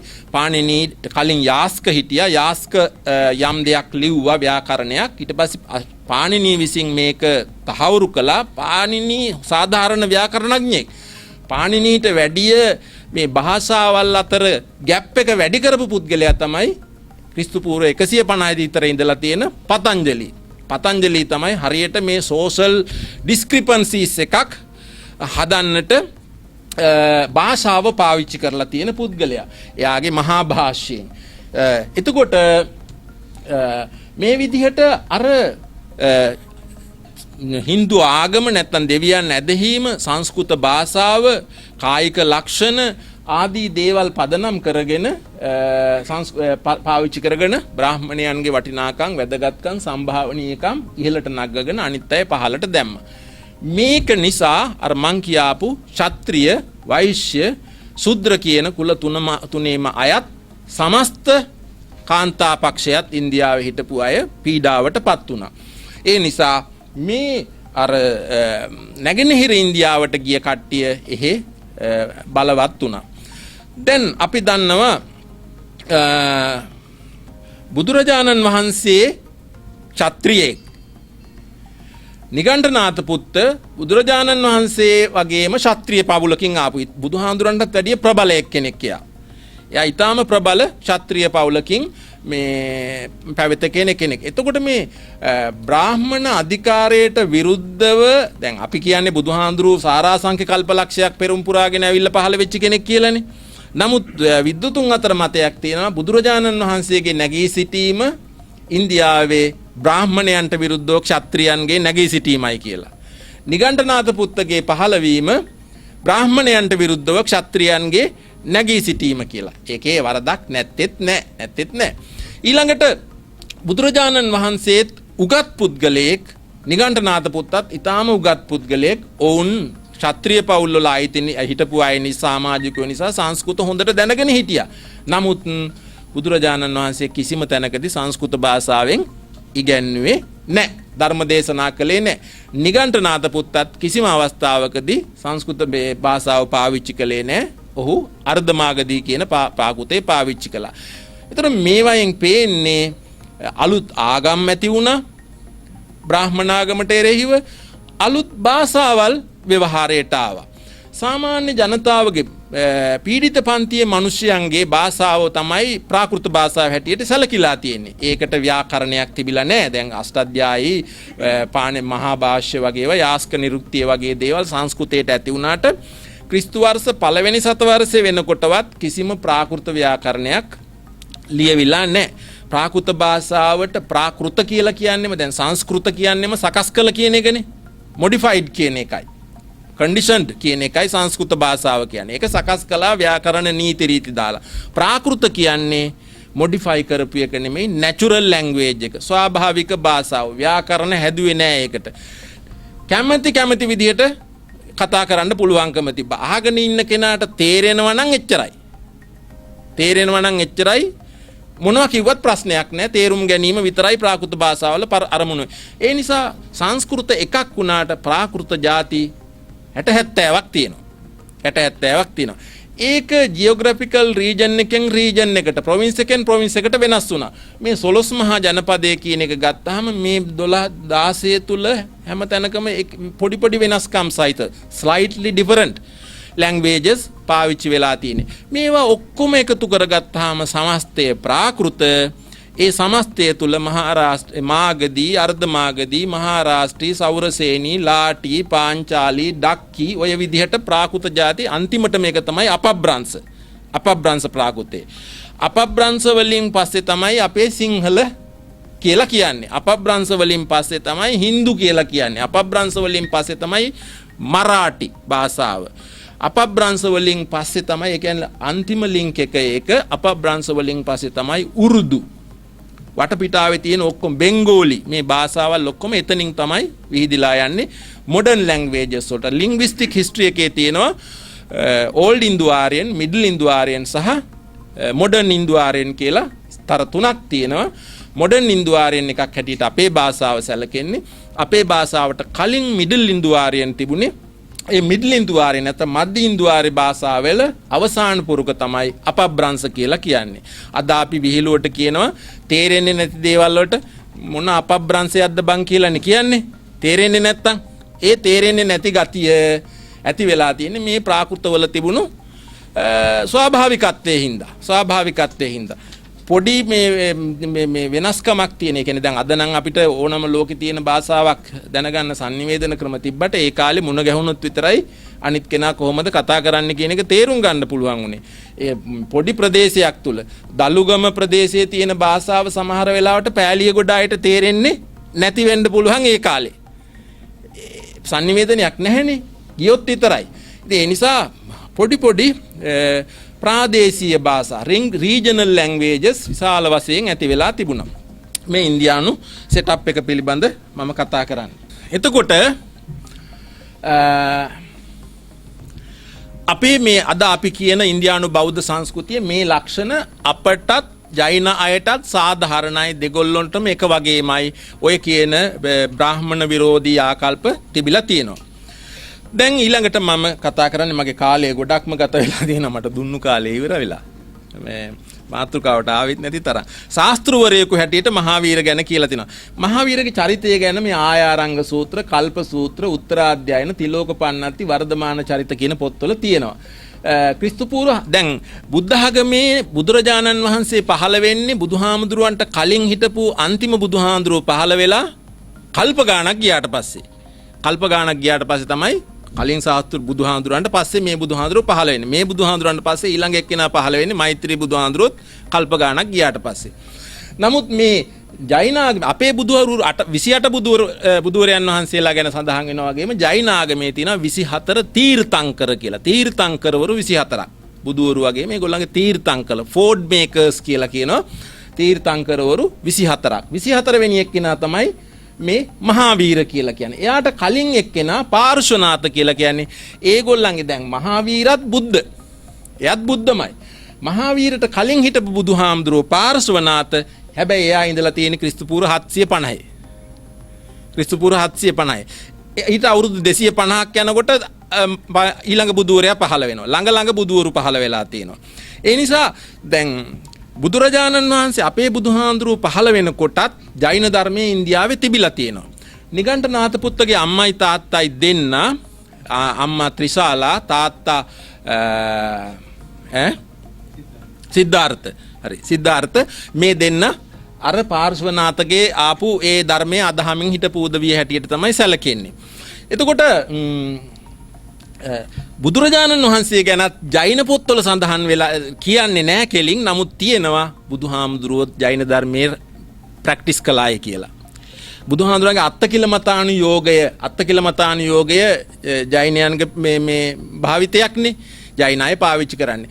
එතකොට අර 6 අවුරුද්දක මේ දුෂ්කර ක්‍රියා සමයේදී මුලින්ම බුදුහාමුදුරුවෝ ගිහිල්ලා ඉන්දියාවේ ලොකුවට ව්‍යාප්ත වෙලා තියෙන බ්‍රාහ්මණ නොවන ආගම වෙච්ච ජෛන ධර්මය තමයි පරිහරණය කළේ. බැලුවා මේ ක්‍රමයට ගිහිලා නිවන් දකින්න පුළුවන්ද කියලා. කන්නේ බොන්නේ නාන්නේ අඳින්නේ මුකුත් කරන්නේ නැතුව බැලුවා. වැහැරිලා ගියා මිසක්කන් ඒකෙන් අවබෝධයක් ලැබුණේ නැහැ. ඊට පස්සේ අනිත් පැත්තට හැරිලා ආවය තමන්ගෙම මතයක් ක්‍රමයක් අනුගමනය කළාය කියලා. ඒ අදහසක් ජෛන ග්‍රන්ථවල සඳහන් වෙලා තියෙනවා. එතකොට මේ නිගණ්ඨනාථ පුත්ත කියන චරිතය බුදුරජාණන් වහන්සේට අවුරුදු කීපයකට කලින් 30කට විතර කලින් තමයි නිර්මාණය වෙන්නේ. කුණ්ඩ කියන ග්‍රාමයේ ඉපදිලා තියෙන පියා සිද්ධාර්ථ මව ත්‍රිශාලා ප්‍රියංකරණී ලිච්ඡවි ත්‍රිශාලා ප්‍රියංකරණී තීර්ථ කියන එක මා ප්‍රාණත යන්න වෙන්න ඕන. හරි. එතකොට මේ මෙතන දැන් අපේ තියෙනවා බුදුරජාණන් වහන්සේ පහළ වෙනකොට පස්මහ බැලුම් බැලුවා කියලා තියෙනවනේ. හොඳ අම්මා කෙනෙක් තාත්තා කෙනෙක් ඩීසන් ෆැමිලි එකක උපදින්න ඕන කියන එක තමයි තියෙන්නේ මේ එකේ. පහළ හීන කුලයක ඉපදුනොත් ඉපදින්නේ නැහැ මේ ශ්‍රේෂ්ඨ පුරුෂයෝ කියලා. නිගණ්ඨ ධර්මයේ සඳහන් වෙන්නේත් ඒ වගේමයි. ඒ නිසා තමයි රජපෞලක මෙයා ඉපදෙන්නේ. රජපෞලක ඉපදෙන්නේ. මහාවීර. එතන තියෙනවා කතාන්තර දෙකක්. දිගම්බර කියලා දැන් මේකේ සම්ප්‍රදාය ට්‍රැඩිෂන් දෙකක් තියෙනවා. ශ්වේතාම්බර කියලා කියන්නේ white clad කියලා අපි කියනවා සුදු රෙදි අඳින කට්ටිය. දිගම්බර කියලා කියන්නේ sky clad කියලා කියනවා රෙදි අඳින්නේ නැති කට්ටිය. ජෛන සම්ප්‍රදාය දෙකයි. එතකොට මේකෙන් කට්ටියක් කියනවා මේ ක්‍රමය හරි. නමුත් එක පිරිසකගේ මතය තමයි නිගණ්ඨනාථ පුත්තගේ අම්මා බමුණු ගැහැණියක්. බ්‍රාහ්මණ ගැහැණියක්. බ්‍රාහ්මණ ගැහැණිය දේවනන්දා කියලා බ්‍රාහ්මණ ගැහැණියක් කිය. තාත්තා ක්ෂත්‍රියෙක් කිය. එතකොට මෙයාගේ උපත පිරිසිදු නැහැ. අම්මයි තාත්තයි දෙන්නම රොයල් කාස්ට් එකෙන් රොයල් ෆැමිලි එකෙන් ආපු අය නෙවෙයි. දැන් පිළිසිඳ ගත්තහම හරි වැඩේ වෙන්න යන්නේ මේ ඉදිරියට බුදුවරයෙක් පහළ වෙන්න යන්නේ. බුදුවරයා පිළිසිඳගෙන තියෙන බමුණු කාන්තාවගේ කුසේ සක්‍ර දෙවියෝ එයාගොල්ලන්ගේ ආගමෙත් කියවෙනවා. සක්‍රය ඉතින් කාටවත් සාධාරණ නැතිනේ. සක්‍ර දෙවියෝ අර දේවනන්දාගේ කුසේ තියෙන එම්බ්‍රියෝ එක කලලය අරගෙන ඇවිල්ලා ත්‍රිශාලාගේ කුලේ මේ කුසේ රීප්ලාන්ට් කරායි කියලා තමයි කියවෙන්නේ. ත්‍රිශාලා කියලා කියන්නේ වෛශාලිය හිටපු රජුරුවන්ගේ දුව. වෛශාලියේ හිටපු රජ්ජුරුවන්ගේ චේතක කියන රජ්ජුරුවන්ගේ දුව චේතක කියන රජ්ජුරුවන්ගේ දුවගේ කුසේ නිර්මාණය කළා කියලා කියනවා. චේතක නෙමෙයි මේ ත්‍රිශාලාගේ කුසේ මේ රීප්ලාන්ට් කළායි කියලා කියන. ඒ නිසා එයාගේ අම්මයි තාත්තයි දෙන්නම ක්ෂත්‍රීය පවුලක සම්පූර්ණ සුදුසුකම් තියෙනවා. දැන් සමාජය තුලදී මෙයාව මේ අව탁සේරුවට භාජනය වෙන්න හේතුවක් නැත කියලා. එතකොට හැබැයි අම්මා හැටියට දේවනන්දාවත් උපත දුන්නු අම්මා හැටියට මේ ඉතිහාසයේ සඳහන් වෙන්නේ ත්‍රිශාලා කියලත් සඳහන් වෙනවා. එහෙම කතාවක් තියෙනවා. ඒ වගේ හරි විසිතුරු දේවල් තියෙනවා. ඊළඟට ඒගොල්ලෝ ලිච්ඡවි පරපුරේ ඥාතෘක පෙළපත ඒගොල්ලන්ගේ ෆැමිලි නේම් එක සර්නේම් එක ඥාතෘක නිසා තමයි නාතපුත්ත කියලා කියන්නේ. ඥාතපුත්ත කියන එක තමයි නාතපුත්ත බවට පත් වෙලා තියෙන නිගණ්ඨ නාතපුත්ත. මේ අපේ පොත්පත්වල තමයි නිගණ්ඨ නාතපුත්ත කියන වචනේ පාවිච්චි වෙන්නේ මහාවීර සඳහා. ජෛන පොත්පත්වල ඒක කලාතුරකින් දකින්න ලැබෙන්නේ. ජෛන පොත්වල නිගණ්ඨෝ කියලා කියන්නේ සියලුම ජෛන ශ්‍රාවකයන්ට මහාවීරට කියන්නේ මහාවීර කියලාමයි. මහාවීර කියන වචනේ තමයි පාවිච්චි වෙන්නේ. නිගණ්ඨ කියන එක නිකන් හාස්‍යයට අර නිර්වස්ත්‍ර කියන එකට මේ බෞද්ධ පොත්වල තියෙන අදහස. එතකොට මහාවීර හඳුන්වනවා වේසාලිය විදේහ දින්න නාය කියන්නේ නාත කියන එකමයි. කාසව කියලාත් එයාට කියනවා. කාසව කියන එක හැදිලා තියෙන්නේ මේ පොත්වල හැටියට කාශ්‍යප කියන එකෙන්. කාශ්‍යප කියන වචනයක් පාවිච්චි වෙලා තිනවා මහාවීරට. ඒකේ ප්‍රාකෘත රූපය තමයි කාසව කියලා කියන්නේ. නාය කියලා කියන්නේ ඥාත කියන එකෙන් ආපු එකක්. එතකොට මේ මහාවීරගේ අම්මා කාසි කෝසල වත්ස අවන්ති චම්පා මගධ කියන ඔක්කොම රජවරුන්ට නෑදෑයෙක්. ඒ නිසා හරි බලවත්. හරිම බලවත්. බුදුරජාණන් වහන්සේට වැඩිය ඉතා ප්‍රබල ෆැමිලි එකක එක්කෙනෙක්. ඒගොල්ලන් ආගම ධර්මයේ කෙසේ වෙතත් අර රාජකීය සම්බන්ධතා හේතු කොටගෙන මහාවීරටත් අජාතසත්තටත් දෙන්නටම සලකලා තියෙනවායි කියලා පේනවා. අනිත් රජවරුත් ඒ වගේම සැලකුම් කරලා තියෙනවායි කියලා පේනවා. ඊළඟට මේ මම දක්වලා තියෙන මේ උත්තරජ්ජේන සූත්‍රය විතරක් අරගෙන ඒකේ කල්ප සූත්‍රයත් එක්කලා මහාවීර හඳුන්වලා තියෙන වචන බලන්න. බුද්ධ, ජින, අරහත්, භගවත්, කේවලින්, මුක්ත, සිද්ධ, බ්‍රාහ්මණ, සර්වඥ, සුගත, පරිනිර්වෘත, සම්බුද්ධ. අපේ බුදුහාඳුරුව හඳුන්වන ඔක්කොම වචන ටික මහාවීර හැඳින්වීම සඳහාත් පාවිච්චි වෙනවා. මේක මහාවීරට විතරක්මත් නෙමෙයි ඇත්තටම. දැන් මක්කලි ගෝසාලටවත් කියන්නේ භගවන් ගෝසාලෝ කියලා. භගවත් කියන වචන. ඒවා ඒ විදිහට අපි මේ අර්ථකථන දීලා තියෙනවද? අරහත් කියන්නේ මොකද්ද? රහසින්වත් පවු නොකරන හින්දාය කී අපි කියනවනේ. නමුත් මේ වචන ඉන්දියානු සංස්කෘතිය තුල සාමාන්‍ය ව්‍යවහාරයේ තිබිලා තියෙන වචන මෙව්වා. භගවත් කියන එකත් ඒ වාගේමයි. මේ ඉතින් මේ කේවලින් කියන එක ඒකටම ඒගොල්ලන්ටම විශේෂ එකක්. මුක්ත කියලා කියන්නේ මුක්ති නිදහස කියන එක විමුක්ති කියන එකෙන් ආපු එකක්. සිද්ධ, බ්‍රාහ්මණ, සරුවඥ, සුගත, සම්බුද්ධ කියන එක මම හිතුවා මේ මහාවීරට බුද්ධ විතරයි පාවිච්චි වෙන්නේ කියලා. නමුත් තියෙන පොත්වල ඒගොල්ලන්ගේ මේ කැනොනිකල් ටෙක්ස්ට් වල සම්බුද්ධ කියලාත් මහාවීරට පාවිච්චි කරලා තියෙනවා. ඊළඟට දෘෂ්ටිවාද. අපි බෞද්ධ සංස්කෘතිය ගැන කතා කරද්දී ඉන්දියානු සංස්කෘතියේ තියෙන අපේ බෞද්ධ සංස්කෘතියේ ප්‍රධාන දෙයක් තමයි ಭಾರತೀಯ ආගමික දෘෂ්ටිවාද කියන එක. දැන් අපිට සාමාන්‍යයෙන් අපේ බ්‍රහ්මජාල සූත්‍රයෙන් එන්නේ පූර්වාන්ත කල්පික 18යි අපරාන්ත කල්පික 44යි. බ්‍රහ්මජාල සූත්‍රයේ ඔක්කොම දෘෂ්ටිවාද 62යි. දෙසටක් මිත්‍යා දෘෂ්ටි කියලා තමයි අපි කියන්නේ. ජෛන සූයයට ගන්න ඨාන ආයාරංග භගවති නාන්දී කියන සූත්‍රවල සඳහන් වෙනවා ඉන්දියාවේ ඒ කාලේ දෘෂ්ටිවාද 363ක් තිබ්බයි කියලා. දෘෂ්ටිවාද 363ක් තිබ්බයි කියලා. ඒතර බෞද්ධ සංස්කෘතිය කියන එක බොරු නෙවෙයි. බුදුහාමුදුරුවෝ සමහරලාට ප්‍රධාන ටික ගත්තා වෙන්න පුළුවන්. අරගොල්ලන් ඊටත් වැඩිය විශ්ලේෂණාත්මකව ඉන්දියාවේ දෘෂ්ටිවාද 363ක් තිබ්බයි. කිරියවාද 180ක්, අකිරියවාද 84ක්, අඥානවාද 67ක්, විනයවාද 32ක් කියලා ඒ කාලේ තිබුණු දෘෂ්ටිවාද පිළිබඳව ජෛන ධර්මයේ ජෛන පිටක ග්‍රන්ථවල සඳහන් වෙන්නේ ඔය විදිහටයි. එතකොට අපි උගන්වන දේවල් වල බෞද්ධ සංස්කෘතිය දෘෂ්ටිවාද නොතිබ්බා කිව්වනන්නේ ප්‍රශ්නේ තියෙනවා. අපි එක ඕගනයිස් කරගෙන නැත්නම් ක්ලාසිෆයි කරගෙන තියෙන ක්‍රමේ වෙනසක් විතරයි තියෙන්නේ. ආගමික ඉගැන්වීම් ගත්තාම ජෛන ධර්මයේ ඉගැන්වීම් චතුයාම සංවර කියලා එකක් තමයි ප්‍රධානම දේ. මේක කම්පෙයා කරන්න තියෙන්නේ අපේ පංචශීලයට. අපේ පංචශීලයට. නමුත් මේගොල්ලන්ගේ චතුයාම සංවර තමයි දිගටෝම මුලින්ම හිටපු මේ තීර්ථංකවරයාගේ ඉඳලාම වර්ධමානගේ ඉඳලාම දිගටෝම තිබිලා තියෙන්නේ චතුයාම සංවර කියලා. ඒගොල්ලන්ගේ ඒ ශික්ෂාපද 4යි අහිංසා, සත්‍ය, ආස්තේය, අපරිග්‍රහ කියලා. අහිංසා කියලා කියන්නේ ප්‍රාණඝාතයෙන් වැළකීම, සත්‍ය කියලා කියන්නේ මුසාවාදයේ වැළකීම, ආස්තේය කියලා කියන්නේ අදින්නා දාණයෙන් වැළකීම, ආස්තේය, අපරිග්‍රහ කියන එක අපේ පංචශීලයේ සඳහන් වෙන එකක් නෙවෙයි. වස්තුව අත්පත් කර ගැනීම, දේපොළ එකතු කර ගැනීමෙන් යමක් අයිති කර ගැනීමෙන් වැළකීම කියන එක තමයි අපරිග්‍රහ. එතකොට ඒ කාලේ ජෛන ධර්මයට අනුව තිබිලා තියෙන මේ ප්‍රධාන ශික්ෂාපද. මේවා බරපතල විදියට රකින්න ඒවා පැවිද්දන් විසින් ඒවායේම අනුවෘත හැටියට, මහා වෘත හැටියට සැලකෙනවා පැවිද්දන්ට, අනුවෘත හැටියට සැලකෙනවා මේ ස්ත්‍රී පුරුෂයන්ට. එහෙම නැත්නම් උපාසක උපාසිකා කියන සාමාන්‍ය ජනතාවට එහෙම සැලකෙනවා.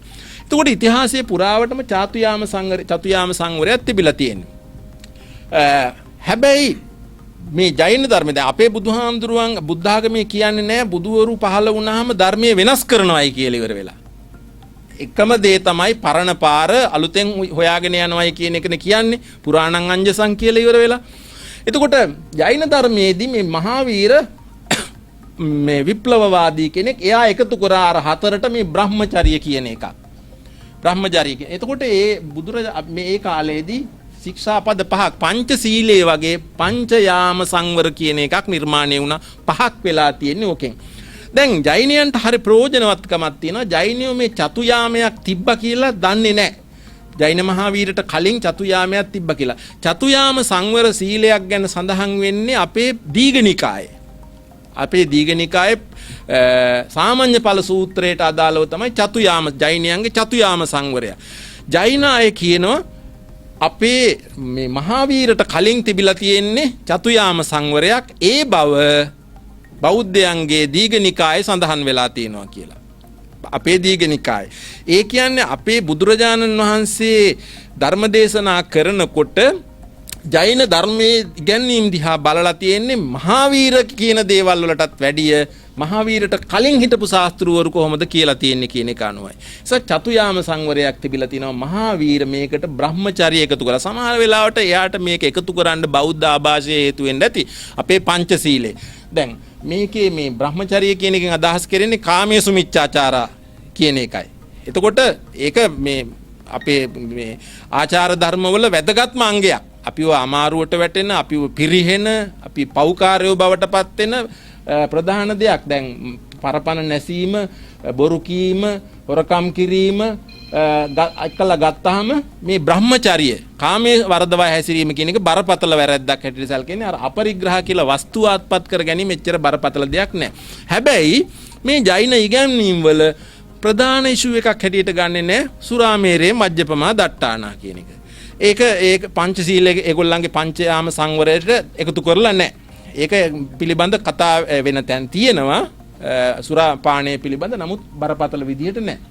ඊළඟට ක්ලේශ මූල ගත්තාම අපි දන්නවා ලෝභ දෝෂ මෝහ තියෙන්නේ. ජෛන ධර්මයට අනුව ද්වේෂ, ලෝභ, මාන, මායා කියලා ක්ලේශ මූල 4ක් පිළිබඳව සඳහන් වෙලා තිනවා. මේ ඉන්දියානු බෞද්ධ සංස්කෘතිය තිබුණු සමාජය තුල කෙලෙස් විග්‍රහ වෙච්ච අනිත් ක්‍රම, දෘෂ්ටිවාද විග්‍රහ වෙච්ච අනිත් ක්‍රම, ආචාර ධර්ම විග්‍රහ වෙච්ච අනිත් ක්‍රම පිළිබඳවයි මම මේ කියන්නේ දල අවබෝධයක් ලබා ගැනීම සඳහා. අපේ ත්‍රිවිධ රත්නයේ බුද්ධ ධම්ම සංඝ ජෛන ධර්මයේ ත්‍රිවිධ රත්නය සම්‍යක් ශ්‍රද්ධා, සම්‍යක් ඥාන, සම්‍යක් චරිත. ඒක ත්‍රිවිධ රත්නය කියලාමයි තියෙන්නේ. ත්‍රිවිධ රත්නාංගය මේ රත්න කියන වචනේ රත්න කියලා පාවිච්චි වෙනවා. සම්‍යක් ශ්‍රද්ධා, සම්‍යක් ඥාන, සම්‍යක් චරිත කියන තුන. ඊළඟට විමුක්තියට අවශ්‍ය කරන දේවල් අපි කියනවනේ මනුෂ්‍යාත්මයක් අර දුෂ්ටක්ෂණ වලින් වෙන් වෙන්න ඕන කියලා. මනුෂ්‍යාත්මයක් ලැබෙන්න ඕන, සද්ධර්ම ශ්‍රවණය ආදී දේවල්. මහාවීර කියනවා මනුෂ්‍යාත්මය, සද්ධර්ම ශ්‍රවණය, ශ්‍රද්ධාව හා ආත්ම දමනය තිබ්බොත් විතරයි විමුක්තියට නැත්තම් කෛවල්‍යත්වයට පත් වෙන්න පුළුවන් කියලා. ඒතර ඒවා ඒත් තියෙනවා ඒ සංස්කෘතිය තුල තිබුණු සමානතාවය. අපේ වස්සාන කාලේ මාස 3යි අපි දැන් කියන්නේ ජෛනයෝ නිසා තමයි අපි වසන්න පටන් ගත්තේ කියලානේ කියන්නේ. ඒ කියන්නේ ජෛන අය මේ බිම කොළ පාට දළු ලියලගෙන එනකොට සත්තු ඉන්නකොට වැහි කාලේ බෞද්ධයෝ මේ භික්ෂුන් වහන්සේලා ඇවිදගෙන ගියාම චෝදනා කළාලු මේගොල්ලෝ සත්තු මරනවායි කියලා. ඊට පස්සේ තමයි බුදුහාඳුරෝ නියෝග කළා කියලා කියන්නේ වැහි කාලේදී එළියට බහින්න එපා කියලා. අපේ වැහි කාලේ නැත්තම් වස්සාන සමයේ 3 මාසයයි ජෛනයන්ගේ වස්සාන සමයේ චතු මාස. චතු මාස හැටියට සැලකෙන්නේ මහා වීරට එහෙම වුණොත් වස් 42යි. වස් 42යි මටත් දැන් වස් 40යි. මහා බුදුරජාණන් වහන්සේ වැඩි හරියක් මේ වස්වසලා තියෙන අපි කියනවා ජේතවනාරාමේ කියලා. මහාවීර වැඩිම වස් කාලයක් ඒ කියන්නේ වස් 12ක් ඉඳලා තියෙන විශාලාවේ. ඒකට හේතුව තමයි මහාවීරගේ උපන් ගම අර කුණ්ඩ ග්‍රාමය කියන එක විශාලාව මව්බිමේදී මේ අම්මා තාත්තා ඉන්න හිටපු ප්‍රදේශය තමයි වස්වසල. ශ්‍රාවකයෝ ගත්තාම ඊළඟට දැන් අපි කියනවා දහස් ගණන් අපේ ශ්‍රාවකයෝ හිටියා කියලා. ඔය ෂට්සාස්ත්‍රු කියන එකත් මේ බෞද්ධ සංස්කෘතියේ ප්‍රධාන අංගයක්. අපි උගන්වනකොට පොඩි පන්ති වල ඉඳලාම ෂට්සාස්ත්‍රවරු හිටියයි කියලා අපි කියනවා. ඒගොල්ලන්ගෙත් මේ ශාස්ත්‍රවරු හැම දෙනා ගැනම සඳහන් වෙනවා 6 දෙනා ගැනම. ඒ අතරින් වැඩිපුරම සඳහන් වෙන්නේ නිගණ්ඨ ජෛන ග්‍රන්ථවල මක්කලි ගෝසාල ගැන. මක්කලි ගෝසාල. එයාට මක්කලි කියන වචනේ පාවිච්චි වෙන්නේ හරිම අඩුවෙන් ජෛන ග්‍රන්ථවල ගෝසාල කියලා තමයි පාවිච්චි වෙන්නේ. ඒ මක්කලි කියන්නේ මස්කරින් කියන එකෙන් ආවා කියලානේ කියන්නේ. ඒකත් අර ෆැමිලි නේම් එක හැටියට. අපි ඒකට නොඑක් අර මා කලී කියලා තෙල් කලයක් කලේ තියන් යන කරේ තියන් යනකොට වැටෙන්න ගිහිල්ලා එහෙම කතාවල් හදලා තියෙනවා. සමහර ඒවා කොහොම හැදුනද දන්නේ නැහැ. කොහොම හරි ගෝසාල තමයි මෙයාගේ නම ගෝසාල. මේ ගෝසාල කියන එක්කෙනා මහාවීරගේ ශ්‍රාවකෙක් මුල්ම කාලේ. මහාවීරත් එක්කලා ටයි ඉඳලා තියෙනවා. කරට කර ඉඳලා තියෙනවා. යත් හොඳ මේ විරුද්ධ ප්‍රාතිහාර්ය පාණ්ඩ පුළුවන්. මේ මහාවීර සමහර අවස්ථාවලදී මෙයාගෙන් බේරිලා තියෙන. අරයට පුළුවන් ගෝසාලට පුළුවන්ලු තව කෙනෙක්ව දවලා අලු කරන්න. ඒ තරම් පුළුවන්. අර වාසක දසා කියලා පොතක් තියෙනවා. ඒ පොතේ සඳහන් වෙනවා ඒ කාරණා පිළිබඳ ජෛන පිටක ග්‍රන්ථයක් ඒක. එතකොට මේ ගෝසාල ප්‍රධාන ශාස්ත්‍රවරයෙක් හැටියට හිටියා. මහාවීර ළඟ මුල් කාලේ ඉඳලා මහාවීරගෙන් මේ ශිල්ප ශාස්ත්‍ර ඉගෙනගෙන ඇත්තටම මහාවීර කියලා නිගණ්ඨනාථ පුත්ත කියලාට එයාට ධ්‍යාන අභිඥා ආදී දේවල් තිබ්බ පුද්ගලෙක්. මනස දියුණු කරපු ආධ්‍යාත්මික දියුණු කරපු පුද්ගලෙක්. එයා ළඟ ඉඳලා පස්සේ යාගෙන් කැඩිලා ගිහින් තියෙනවා. මහාවීරගේ ශ්‍රාවකයෝ මහාවීරගෙන් කැඩීම ඔහු ඉඳද්දිම වෙලා තියෙනවා. ජාමාලි කියලා එක්කෙනෙක් ඊළඟට මේ ගෝසාල එහෙම කැඩිලා ගිහිල්ලා වෙනම ගෲප්ස් හදාගෙන තියෙනවා ඒ කාලේ. දැන් බලන්න බෞද්ධ ශ්‍රාවක පිරිස් ගත්තාම ජෛන ශ්‍රාවක පිරිස් ජෛන ග්‍රන්ථවලට අනුව කල්ප සූත්‍රයට අනුව කියනවා මහාවීර ඉන්නකොට පැවිදි ශ්‍රාවකයෝ 14000ක් හිටියයි කියලා. හාමුදුරුවෝ කියන්නේ නිගණ්ඨ හාමුදුරුවෝ 14000ක්. ඊළඟට නිගණ්ඨ මේ ශ්‍රාවිකාවෝ භික්ෂුණී කියලා අපි කියන කට්ටිය 318000ක් හිටියයි කියලා. 318000ක්. මේවා හරියට සංගණන කරලා ගත්තුවා වෙන්න බෑ. නමුත් මේ කියන සංඛ්‍යාවල් ඊළඟට මේ ගිහි ශ්‍රාවකයෝ 159000ක්. ඒ කියන්නේ ඒගොල්ලන්ගේ මේ ජෛන පොපියුලේෂන් එක කමියුනිටි එක ඒ වගේ. ගිහි ශ්‍රාවිකා පිරිස බෞද්ධ අයගෙත් එහෙමනේ අපේ උපාසකම්බලන්නේ වැඩි. උපාසක මහත්තුරුන්ට වැඩි පන්සලට එන්නේ යන්නේ කාන්තාව. ඒ නිසා 318000ක් හිටියයි කියලා අර කල්ප සූත්‍රයේ සඳහන් වෙලා තියෙනවා. දැන් මේක දිහා බලපුවාම පැහැදිලිව පේන එක දෙයක් තමයි නිතරම පැවිදි සහ ගිහි ගොඩේ දෙකේම පිරිමි අඩුයි. ගිහි පැවිදි දෙකේම කාන්තාව වැඩි. අර සමාජ පීඩනයේ හින්දා වැඩිය මහන වෙලා තියෙන්නේ. වැඩිය ආගමික වෙලා තියෙන්නේ කාන්තාවන් කියන එක. ඒගොල්ලන්ට තමයි ගොඩක් සමාජයේ පීඩනයේ අසාධාරණයේ සිද්ධ වෙලා තිබුණේ. ඒ නිසා අපිට පෙවුනට පිරිමි අය තමයි හුඟක් මහාන වෙන්න ඇත්තේ කියලා කාන්තා විශාල වශයෙන් පැවිදි වෙලා තිබුණු බව පේනවා. අපේ තියෙනවා අර අව්‍යාකත ප්‍රශ්න කියලා එකක්. අව්‍යාකත ප්‍රශ්න කියලා. මහාවීරගේ තියෙනවා ඒකට ඒවා අපි කියන්නේ unanswerable questions කියලා කියනවා. අපුට්ට ව්‍යාකරණානින් කියලා තියෙනවා. අපුට්ට වාගරණායින් අපෘෂ්ඨ ව්‍යාකරණානි කියලා. ඒ කියන්නේ ප්‍රශ්නයක් අහන්නේ නැතුව කරපු දේශනා. පුට්ඨ වාගරණායින්. එයාගේ දේශනා දෙකට බෙදෙනවා. ප්‍රශ්නයකට උත්තර වශයෙන් කරපු දේශනා සහ ප්‍රශ්නයක් අහන්නේ නැතුව නිකම්ම කියාපු දේශනා. අපෙත් තියෙනවානේ බුදුහාඳුරන්ගේ ධර්ම දේශනා බෙදලා තියෙනවානේ මේ විදිහට. පුච්චාවසිකේ අට්ටුප්පත්තිකේ ආදී වශයෙන් තියෙනවානේ. එහෙම જાතියක්.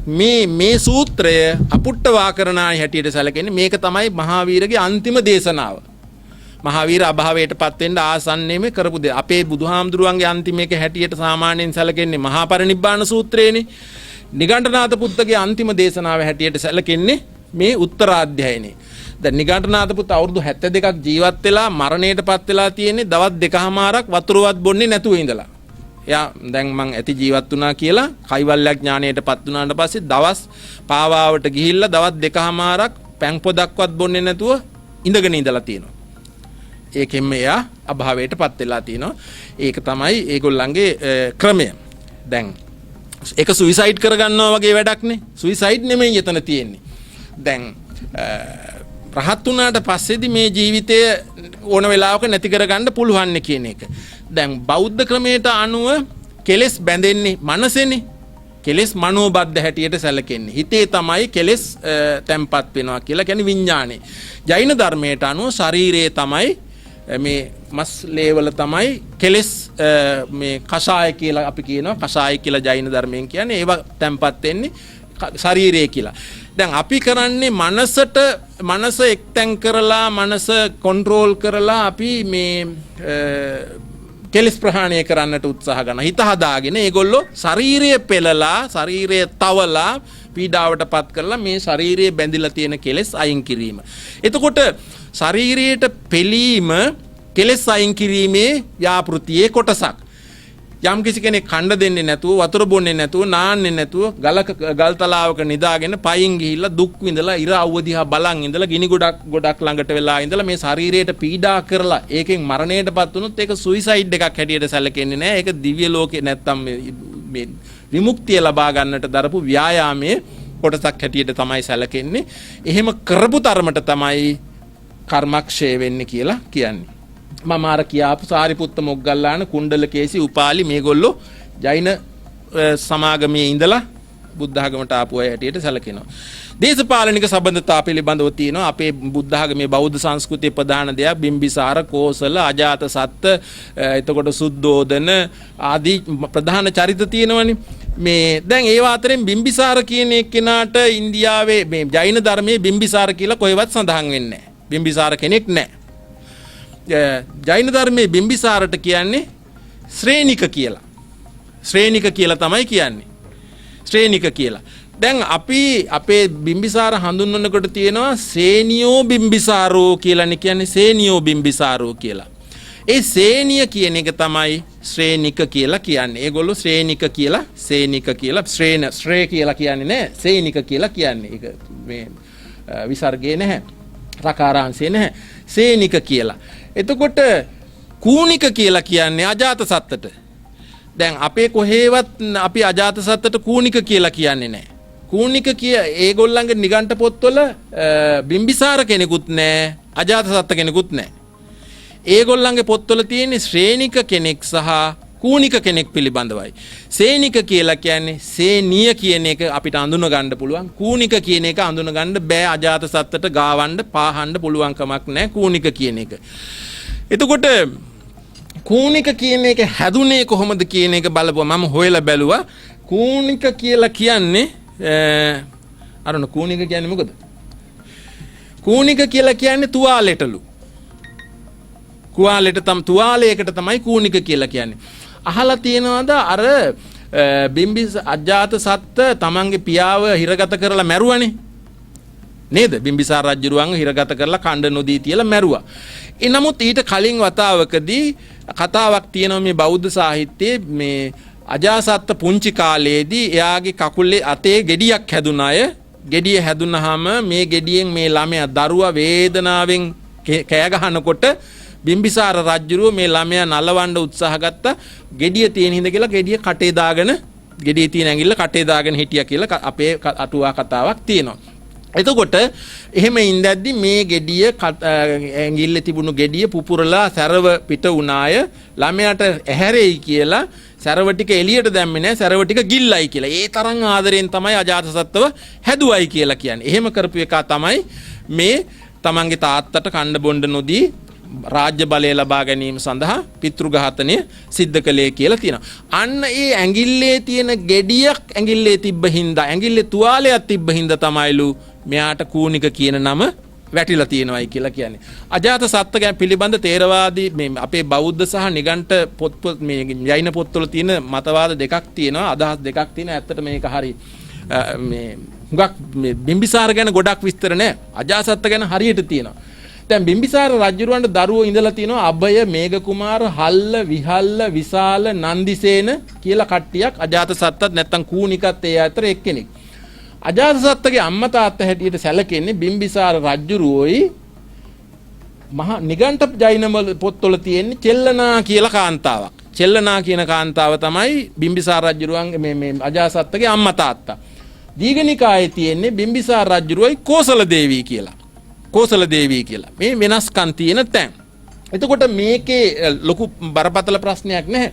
නමුත් අජාතසත්ත උපදිලා තියෙන හැටි ගැන අපේ පොත්වලත් යම් ප්‍රමාණයකට තියෙනවා. උපදින්න කලින් ඉඳලම සතුරා කියන අදහසනේ තියෙන්නේ. උපදින්න කලින් ඉඳලම මහායාන නිගණ්ඨ පොත්වල තියෙනවා. දැන් අපේ පොත්වල තියෙනවා අජාසත්ත ඉපදෙන්න කිට්ටු වෙනකොට බිරිඳට ඒ කියන්නේ මේ අපි කියන හැටියට කෝසල දේවිට මේ දොළදුකක් ඇති වුණාලු බඩේ ඉඳද්දි. මොකද්ද දොළදුක? බිම්බිසාර රජුරුවන්ගේ උරේ හපලා ලේ බොණ්ඩ. උරේ හපලා ලේ බොණ්ඩ තමයි දොළදුක ඇති වෙලා තියෙනවා කියලා කියන්නේ. දැන් ජෛන පොත්වල සඳහන් වෙලා තියෙන්නේ මේ අජාසත්ත ගැන හුඟක් සඳහන් වෙන්නේ නිරයාවලී කියන පොතේ. ජෛන පොත්වල සඳහන් වෙලා තියෙන්නේ බිම්බිසාර අජාසත්ත බඩේ ඉඳද්දී ඒ අම්මාගේ කියන්නේ දේවියට දොළදුකක් ඇති වුණාලු. බිම්බිසාර රජුරුවන්ගේ කියන්නේ ස්වාමි පුරුෂයාගේ හදවත බැදලා කණ්ඩ. හදවත බැදලා කකා සුරාපානය කිරීමේ දොළදුකක් ඇති වුණායි කියලා. දැන් මේක බරපතල දොළදුකක්. කොහොමද දෙන්නේ ස්වාමි පුරුෂයාගේ හදවත බැදලා කණ්ඩ? පුරෝහිතෙක් උපදෙස් දුන්නලු රජුරුව මරලා මේක කන්න දෙන්න බෑනේ. දැන් මේ රජ මේ කුමාරයෙක් උපදින්නත් යන්නේ මේ දේවියගේ මේ දොළදුක සංසිඳුවේ නැත්තම් ප්‍රශ්නයක් කියලා පළතුරක් ගෙනාවලු මේ හෘදේ වස්තු වගේ තියෙන. සමහරවිට ඔය අද කාලේ තියෙන රතු ඇපල් වගේ එකක් වෙන්නේද ගෙනල්ලා දේවියට වාඩි වෙන්න කියලා අපි ගෙනාවා රජතුමාගේ මේ හෘදේ වස්තුවෙන් කොටසක් කියලා ඉවර වෙලා ගෙනල්ලා තෙල් චාත්තියකට දාලා අරයට පේන්න දාලා බැදලා කණ්ඩ දුන්නලු. සුරාපානය කරන්නත් දුන්නලු දොළදුක සංසිඳෙන්න. මේක කාලා සුරාපානය කළා මෙයාට ලොකු කලකිරීමක් ඇති වුණාලු. මොකෙද්ද මේ මගේ බඩට ඇවිල්ලා ඉන්න එක? මගේ ස්වාමි පුරුෂයාව මරාගෙන කණ්ඩාපු එකෙක් නෙමෙයි කියලා ඉවරලා කලකිරීමක් ඇති වෙලා මෙයා මොකද කරා කියන්නේ අජාසත්තව ගිහිල්ලා දාලාවලු කැලේට දාලාවලු. මේක හදන්න හොඳ නැහැ හැදුවොත් මහ විනාශයක් කියලා. එහෙම දාලා ආපුහාම අජාසත්ගේ කැලේ දාලා ඉඳද්දි කාක්කෙක් ඇවිල්ලා ඇඟිල්ල හපලා. ඇඟිල්ල හපපුවාම ඇඟිල්ල තුවාල වුණා. ඒක තමයි ගෙඩියක් බවට පත් උනේ. ඒ තුවාලේ තමයි පස්සේ කාලෙත් කැළල තිබිලා තියෙනවා කූනික බවට පත් වෙන්න හේතු වෙලා තියෙන්නේ අජාසත්තව. කොහොම හරි අජාසත්ත පස්සේ කාලෙකදී තාත්තා මරපු එක ගැන බරපතල විදියට පීඩාවට පත් වෙලා තියෙනවා. මිනිහට ජීවත් වෙන්න මෙපා වෙලා. රජගහ නුවර රජකම් කරපු පුද්ගලයා මේ දැවැන්ත මේ රජමාලිගාව අතෑරලා චම්පාවට ගිහිල්ලා තියෙනවා. ඒ ප්‍රදේශේවත් ඉන්න බැරි තරමට මානසික පීඩාව බලන්න අකුසල කර්මයක් කරපුවාම ඒක වද දෙන හැටි. අජාසත්ත තුල තිබිලා තියෙනවා මහා උද්දච්චකමක්. අජාතසත්තගේ මේ බරපතල විදියට සක්විති රජ කෙනෙක් වෙන්න ඕනයි කියලා. මම සක්විතිද කියලා හැමතිස්සෙම අහලා තියෙනවා ගිහිල්ලා. එතකොට මෙයා සක්විති නෙමෙයි කියලා හැමෝම කියනකොට මෙයා මොකද කරලා තියෙන්නේ? දැන් සප්ත රත්නේ තියෙන්න එපා සක්විති වෙන්න නම් මෙයා ආටිෆිෂල් සප්ත රත්නයක් හැදුවලු. සක්විති මේ සප්ත රත්නයක් හදලා මට දැන් සප්ත රත්නේ තියෙනවා මම තමයි සක්විති කියලා කිව්වලු.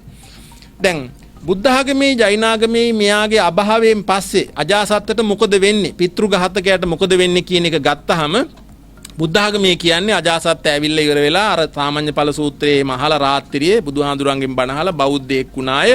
ඊට පස්සේ බුදුහාඳුරන්ට ගොඩක් උපකාර කළාය. බුද්ධ පරිනිර්වාණයෙන් පස්සේ ආදාහනේ පවා අජාසත්තගේ මූලිකත්වයෙන් සිද්ධ වුණාය. පළවෙනි සංගායනාවේ අනුග්‍රාහකයා අජාසත්තේ කියලා එහෙම එකක් තියෙනවනේ. බුද්ධ ආගමෙත් හැබැයි කියනවා අජාසත්ත මැරුණාට පස්සේදී ලෝකුඹු නිරේ තමයි උපදින්නේ කියලා. බෞද්ධ අටුවාවල තියෙන්නේ අජාසත්ත කොච්චර දේවල් කළත් මරණයෙන් පස්සේ ලෝකුඹු නිරේ ඉපදිලා දීර්ඝ කාලයක් කියන කතාව නෑ. ලෝකුඹු නිරේ උපදිනවයි. එයාගේ අර පාපයේ මේ වේට් එක අඩු කරලා තිනවා ඉපදිලා ආයි මනුස්ස ලෝකෙට එනවා අය මනුස්ස ලෝකෙට ඇවිල්ලා පසේ බුදුවරයෙක් වෙලා අභාවයටපත් වෙනවායි කියලා තියෙනවා කාලයකට පස්සේ බුද්ධ ආගමේ තියෙන්නේ කාලයක් අපායේ ඉඳලා ලෝකමුනිරේ ඉඳලා ඇවිල්ලා පසේ බුදු වෙනවා කියලා ඔය අදහස අදරාගෙන මේ අජාසත්ත ගිහින් තියෙනවා නිගණ්ඨනාත පුත්ත ළඟට ගිහිල්ලා ඇහැව්වලු මට සක්විති වෙන්න බැරිද කියලා මහාවීර හරි නුරුස්නාකමින් ඉඳලා තියෙන අජාසත්ත ගැන. ඒ කියන්නේ ඒගොල්ලන්ගේ ෆැමිලි එකේම කෙනෙක්නේ බිම්බිසාර රජුරු. මේ මිනිහා තාත්තව මැරුවනේ අපේ ඥාතිවරයා මැරුවනේ කියලා. ඔයාට සක්විති වෙන්න බෑම කියලා කිව්වලු. එහෙම තියෙන්නේ. එතකොට සක්විති වෙන්න බෑ. මෙයා මේකට හිත නරක කරගත්තා. මෙයා කොහොම හරි සක්විති වෙන්න ඕන කියලා. සක්විති වෙන්න මොනවද ඕන කරන්න කියලා ඒකට අදාළ හැම දෙයක්ම. ඊට පස්සේ එහෙනම් මම මැරුණට පස්සේ මොකද වෙන්නේ කියලා කිව්වලු. දැන් ජෛන ධර්මයට අනුව මැරුණාම එක එක ජාතියේ උදවිය උපදින තැන් තියෙනවා. හරි පුදුමයි ජෛන ධර්මයට අනුව සක්විති රජ කෙනෙක් මැරුණාම උපදිනවා කියලා කියන්නේ 7 වෙනි අපායේ. අපාය 7ක් තියෙනවා අය. 7 වෙනි අපායේ තමයි සක්විති රජවරු මැරුණාම උපදිනවා කියලා කියන්නේ. මහාවීරගෙන් අහලා තියෙනවා අජාසත්ත මම මැරුණාම උපදින්නේ කොහෙද? 7ේද 6 කොහෙද කියලා. ඔයා උපදින්නේ 6 කිව්වලු.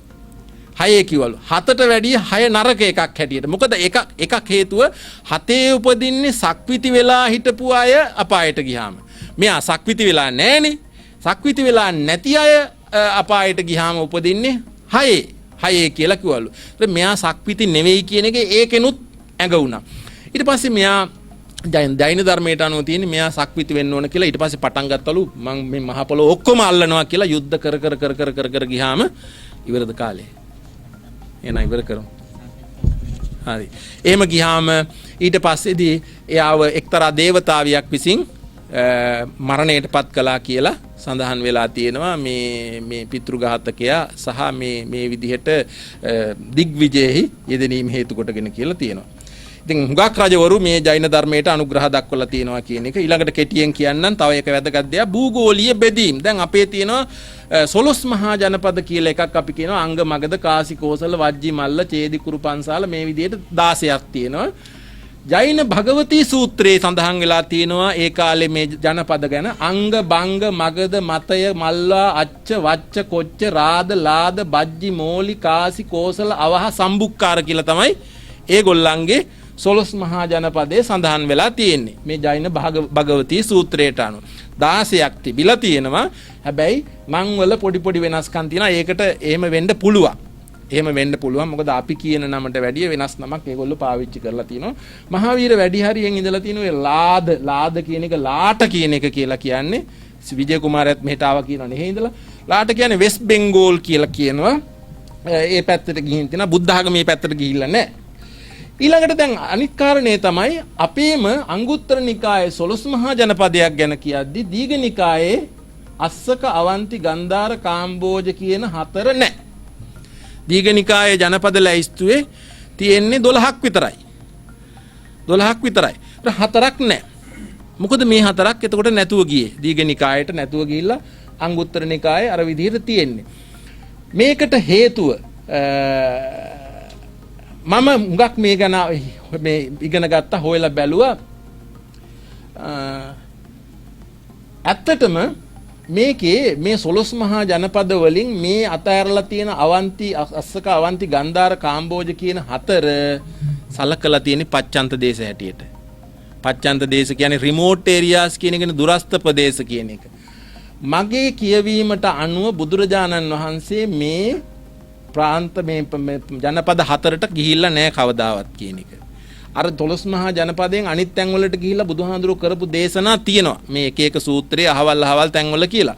මේ ගන්ධාරයට ගිහිල්ලා කාම්බෝජයට අස්ස කියලා අවන්තිය වුණත් එමේ අවන්තිය හරි ජනප්‍රිය ප්‍රදේශයක්. මහා කාශ්‍යප හාමුදුරුවෝ සුණාපරන්තප පුන්නහාමුදුරුවෝ ඇතුළු කොට ඇති මේ ජනප්‍රිය චරිත නිර්මාණය වෙලා තියෙන ප්‍රදේශයක් අවන්තිය. නමුත් ඊටාම දුෂ්කර කටුක ප්‍රදේශයක් කියලානේ තියෙන්නේ. සෙරෙප්පු දෙමිල්ල උනත් පනවලා තියෙන්නේ සෙරෙප්පු දාන්න අනුමත කරලා තියෙන්නේ අවන්තිය හින්දා කියලානේ කියන්නේ. මේ ප්‍රත්‍යන්ත දේශ හැටියට සැලකිලා තියෙන්නේ. ඒතර ප්‍රත්‍යන්ත දේශ වලට බුදුරජාණන් වහන්සේ නොගිය අය කියන එක. මම උදේ මේ අපේ නිරාගාරයෙන් කතා කරා බුදුහාඳුරු ඉන්දියාව ඇතුළෙත් ප්‍රත්‍යන්ත වලට ගියේ නැත්තම් ලංකාවට ආවද කියන එක ප්‍රශ්නයක් කියලා. ඉතින් අපි බුදුහාඳුරු ලංකාවේ ඉපදිලා තියෙනවා කියලා කියන හින්දා ඉතින් ඊටත් වැඩි එහාට ගිහිල්ලානේ තියෙන්නේ. ඈ බුදුහාඳුරු ලංකාවේ ඉපදිලා කියලා කියන කට්ටියක් ඉන්නවනේ. ඉන්දියාව ඇතුළෙත් බුදුහාමුදුරුවෝ මේ දුරස්ත වූ ප්‍රාන්තවලට නොගිය බවට බුදුහාඳුරුවෝ විතරක් නෙමෙයි මහාවීර ගිහිල්ලත් නැහැ. නොයන්න හේතුව මම ඊළඟට කියන්නම්. යෝන කාම්බෝජේසු අඤ්ඤේසු ච පච්චන්තිමේසු ජනපදේසු ද්වේ ඒව වන්නා අයෝචේව දාසෝච මජ්ක්‍ධිම නිකායේ සඳහන් වෙලා තිනවා මේ ප්‍රාන්තවලට යන්න එපා කියලා ශ්‍රාවකයන්ට කිව්වයි කියලා බුදුහාමුදුරුවෝ. අනිත් බුදුහාමුදුරුවෝ එහෙම කියන්නේ කොහොමද? ওই පැත්තට යන්න එපා, ඔහෙට යන්න එපා කියලා. යෝන කාම්බෝජ කියන දේශවලත් අඤ්ඤේසු කියලා කියන්නේ අර අස්සකවන්ති වෙන්න ඕන. ඒවා හඳුන්වලා තියෙන පච්චන්තිම දේශ කියලා. රිමෝට් නැත්තම් බෝඩර් ඒරියාස් කියලා. මේ කිල්නොච්චියෙන් එහාට වගේ මේ සමහර වෙලාවට ඒවයි ඒ ජනපදවල ඉන්නේ ද්වේ ඒව වර්ණ සෝෂල් ගෲප්ස් දෙකයි ඉන්නේ ආර්ය දාස කියලා දෙක විතරයි. අර සමාජයේ විවිධ පන්ති නැහැ. විෂමතාවයන් නැහැ. අර දෙක විතරයි තියෙන්නේ. පච්චන්තිමේසු ජනපදේසු පච්චාජාතා හෝති අවිඤ්ඤාතාරේසු මිලක්කුසු. ඔය ප්‍රත්‍යන්තවල උපදින්නේම කවුද? මිලක්කු කියන ජාතිය කියලා කියන්නේ. රිමෝට් ඒරියාවල. අවිඥාතාරේසු කියන දෙයක් තේරෙන්නේ නැති. කියන දෙයක් තේරුම් ගන්න බැරි මිලක්කුන් තමයි ප්‍රත්‍යන්තවල ඉපදින්නේ. තත්ත නත්ති ගති බික්කුණං බික්කුණීනං උපාසකානං උපාසිකානං. මගේ භික්ෂු භික්ෂුණී උපාසිකාවන්ට එහෙට ගමනක් නැත. එහෙට යාමක් නැත කියලා. ඒක බුදුහාමුදුරුවෝ එහෙම යන්න එපා. එහෙට යන්න එපා කියලා ප්‍රත්‍යන්තවලට යන්න එපාය කියලා ඉවරලා කිව්වයි කියන එක මේ අංගුත්තර නිකායේ 4 වෙනි කොටසේ ඡේදයක සඳහන් වෙලා තියෙනවා. එතකොට එහෙට යන්න එපා කිව්වේ ඇයි? සමහරු කියනවා එහෙ ඉන්න මිනිස්සු බාබේරියන්ස්ලා කියලා. මේ නපුරු මිනිස්සුය මේ ගෝත්‍රික ජාතිකයෝය භික්ෂුන් ම්ලේච්ඡ කියන එක. ඒක ම්ලේච්ඡ කියන එක තමයි අද ම්ලේච්ඡයෝ කියලා කියන්නේ වෙනස් ජාතියකටනේ. දැන් ම්ලේච්ඡ කියන එකට හුඟක් අය අර්ථ දක්වලා තිනවා unintelligible කියලා ඉවරලා. කියන දෙයක් තේරෙන්නේ නැති අය කියලා. එතකොට ඒ ප්‍රදේශයේ ඉන්න අයට කියන දෙයක් තේරෙන්නේ නැහැ. දැන් මේ සූයගඩ කියන මහාවීරගේ ප්‍රධාන පොතක් සූත්‍රයක් මේක. ඒකේ තියෙනවා මිලක්කු අමිලක්කුස්ස ජහා උත්තානු භාසයේ න හේඋම් න විජානාති භාසිතං තනු භාසයේ කියලා. මහාවීරගේ ඒ ප්‍රධාන සූත්‍රයේ සඳහන් වෙලා තිනවා මිලක්කු කෙනෙක් අමිලක්කුස්ස යතා උත්තානු භාසයේ. දැන් මේ භාෂාව තේරෙන්නේ නැති අය මේ ප්‍රත්‍යන්තවල ඉන්න අය කරන්නේ මොකද්ද? අනිත් අයගේ කට දිහා බලාගෙන ඉඳලා කට උච්චාරණය කරපු හැටියට සද්දේ උච්චාරණය කරනවා අය. භාෂාව දැනගෙන නෙමෙයි කතා කරන්නේ. කට දිහා බලාගෙන ඉඳලා. දැන් අපිත් එහෙම තියෙන අවස්ථාවල් තියෙනවනේ. බලාගෙන ඉඳලා කියන්න ඇත්තේ මේකයි කියලා ප්‍රතිචාර දක්වනවනේ. ආන් ඒ වගේ කරන්න විතරයි ඒගොල්ලන්ට පුළුවන්කම තියෙන්නේ. න හේතුන් විජානාති. මේකට හේතුවක් දැනගෙන කතා කරනවා නෙමෙයි. ඒ කියන්නේ භාෂාව දැනගෙන කතා කරනවා නෙමෙයි කියලා තියෙනවා. එතකොට මගේ තර්කයේ උනේ මගේ අධ්‍යයනයේදී බුදුරජාණන් වහන්සේ මේ 12 මහා ජනපදයේ එහෙම නැත්නම් මේ ප්‍රත්‍යන්තවලට ගියේ නැත. නොයන්ද හේතුව එහෙ ඉන්න මිනිස්සුන්ට අර්ධ මාගදී භාෂාව බැරිය. ඉතින් ඒකට වෙන තව තියෙනවා බුදුහාඳුරන්ට ඔක්කොම භාෂාවල් පුළුවන් කියන කතාවකුත් තියෙනවනේ. නමුත් බුදුරජාණන් වහන්සේ ගියෙත් නැහැ, ශ්‍රාවකයන්ට ඇරියෙත් නැහැ. එහෙට ගියාට බණ කිව්වට කියන අයට අහන අයට තේරෙන්නේ නැහැ. තේරෙන්නේ නැති නිසා යාමෙන් වැඩක් නැහැ කියන එක තමයි මගේ තර්කයේ හැටියට මම අවධාරණය කළේ. එතකොට මහාවීරත් කියනවා තත්ත අරියකං බුදුරජාණන් වහන්සේගේ සමන්තපාසාදිකාවේ මේ බෞද්ධ සමන්තපාසාදිකාවේ තත්ත අරියකං නාම අරියවෝහාරෝ. අර මිලක්කු කියන එකේ විරුද්ධ වචනේ අරියවෝහාරෝ මාගද භාෂා. අරියවෝහාරයේ මොකද්ද? මාගදී භාෂාව. මිලක්කකං නාම යෝකෝචි අන්ධ දමලාදී. දැන් දකුණට එනකොට ආන්ද්‍ර ද්‍රවිඩ කියන ඒවා තමයි මිලක්කු භාෂා කියන්නේ. දැන් භික්ෂුන් වහන්සේ කෙනෙක් මාගදී දන්න කෙනෙක් තමිල්නාඩුවට ගියොත් බණ කියන්න බෑනේ. තේරෙන්නේ නැහැ. ආන්ධ්‍ර ප්‍රදේශ වලට ගියොත් තේරෙන්නේ නැහැ. අද කාලේ මෙහෙන් පුළුවන් අය හිටියත් ඒ කාලේ අර මං කලින් කියපු විදිහට බෑ. එතකොට මම ඊළඟට කෙටියෙන් කියන්න මේ පිටකාගත සමානතා මේ ගාතාව පේනවනේ ජෝස් මේ අපේ ගාතාවක් තියෙනවා මාසේ සහස්සේන යෝ යජේත සතන් සමං ඒකංච ඒ ජාතියම ගාතාවක් උත්තරාධ්‍යයනේ තියෙනවා ජෝසහස්සං සහස්සානං මාසේ ගවන් දදේ තස්සාවි සංයමෝසේ ඕ අදන්තස්ස විකිංචන කියලා අරකෙම මේ ඩුප්ලිකේට් එකක් තියෙනවා බෞද්ධ මේ ධම්මපදයේ තියෙන ගාතාවක් උත්තරාධ්‍යයනේ ඒ විදිහටම තියෙනවා ආය තව ගාතාවක් ඒ ධම්මපදයේ මේ මාසේ තුජ්ජෝ බාලෝ කුසග්ගේන තු බුඤ්ජයේ කියලා තියෙනවා ඒක මාසේ කුසග්ගේන බාලෝ බුඤ්ජේත භෝජනං කොහොමද මෙහෙම උනේ හිතා ගන්න බෑ මේ ප්‍රධාන ආගම් දෙකේ පොත් දෙකේ මේකෙත් තියෙන මේ අච්චෙන්ති කාලා තරයන්ති රත්තියෝ කියලා අපේ ගාතාවක් තියෙනවනේ අච්චෙන්ති කාලා තරයන්ති රත්තියෝ මේගොල්ලන්ගේ තියෙන අච්චේ කාලා තරන්ති රායිනෝ නයාචි භෝගා පුරිසාන නිච්චා කියලා ඒ වචන පාවිච්චි කරපු ගාතාවක් ඒකෙත් තියෙනවා අරකෙත් අර ගාතාව උත්තරාධ්‍යයනේ තියෙන්නේ උවනිජ්ජයි ජීවියක් ප්‍රමාණං වන්න කියලා උපනීයති ජීවිත මප්පමායු කියලා අපේ ගාතාවක් තියෙන්නේ එක විදිහේම ගාතාවල් මේ සම්පදා දෙකේම තියෙනවා ධම්මපදයේ විතරක් නෙමෙයි මේ ජාතක පාළිය ගොඩාක් තියෙනවා සමානක දැන් බලන්න මේ ජාතක පාළියේ තියෙන ගාතාවයි උත්තරාධ්‍යයනේ තියෙන ගාතාවයි හුඟක් සමානයි ගිරින් නකේන කනසි ඒ කියන්නේ මේ දැන් භික්ෂුවකට පහර දෙනවා කියලා කියන්නේ යම් කිසි කෙනෙක් භික්ෂුවකට පහර දෙනවා කියන්නේ ගිරින් නකේන කනසි ගල් පර්වතයක් නියපොත්තෙන් හාරනවා වගේ වැඩක් තමයි හිරිදෙන්නේ අයෝ දන්තේන කාදසි යකඩයක් දත් වලින් හපනවා වගේ වැඩක් ජාත වේදං පදහසි මේ ගින්දරක් කකුලෙන් පාගනවා වගේ වැඩක් යෝ ඉසින් පරිභාසති ඍෂිවරයෙකුට ඒ කියන්නේ භික්ෂුවකට ඉසි කියන්නේ භික්ෂුව කෙනෙකුට පරිභාෂා කරොත් එහෙම බැන්නොත් එහෙම ඒක පර්වතයක් ඇඟිල්ලෙන් හාරනවා වගේ යකඩයක් දතින් හපනවා වගේ ගින්නක් පයින් පාගනවා වගේ කියලා ඒ ගාතාවම මේ මෙතන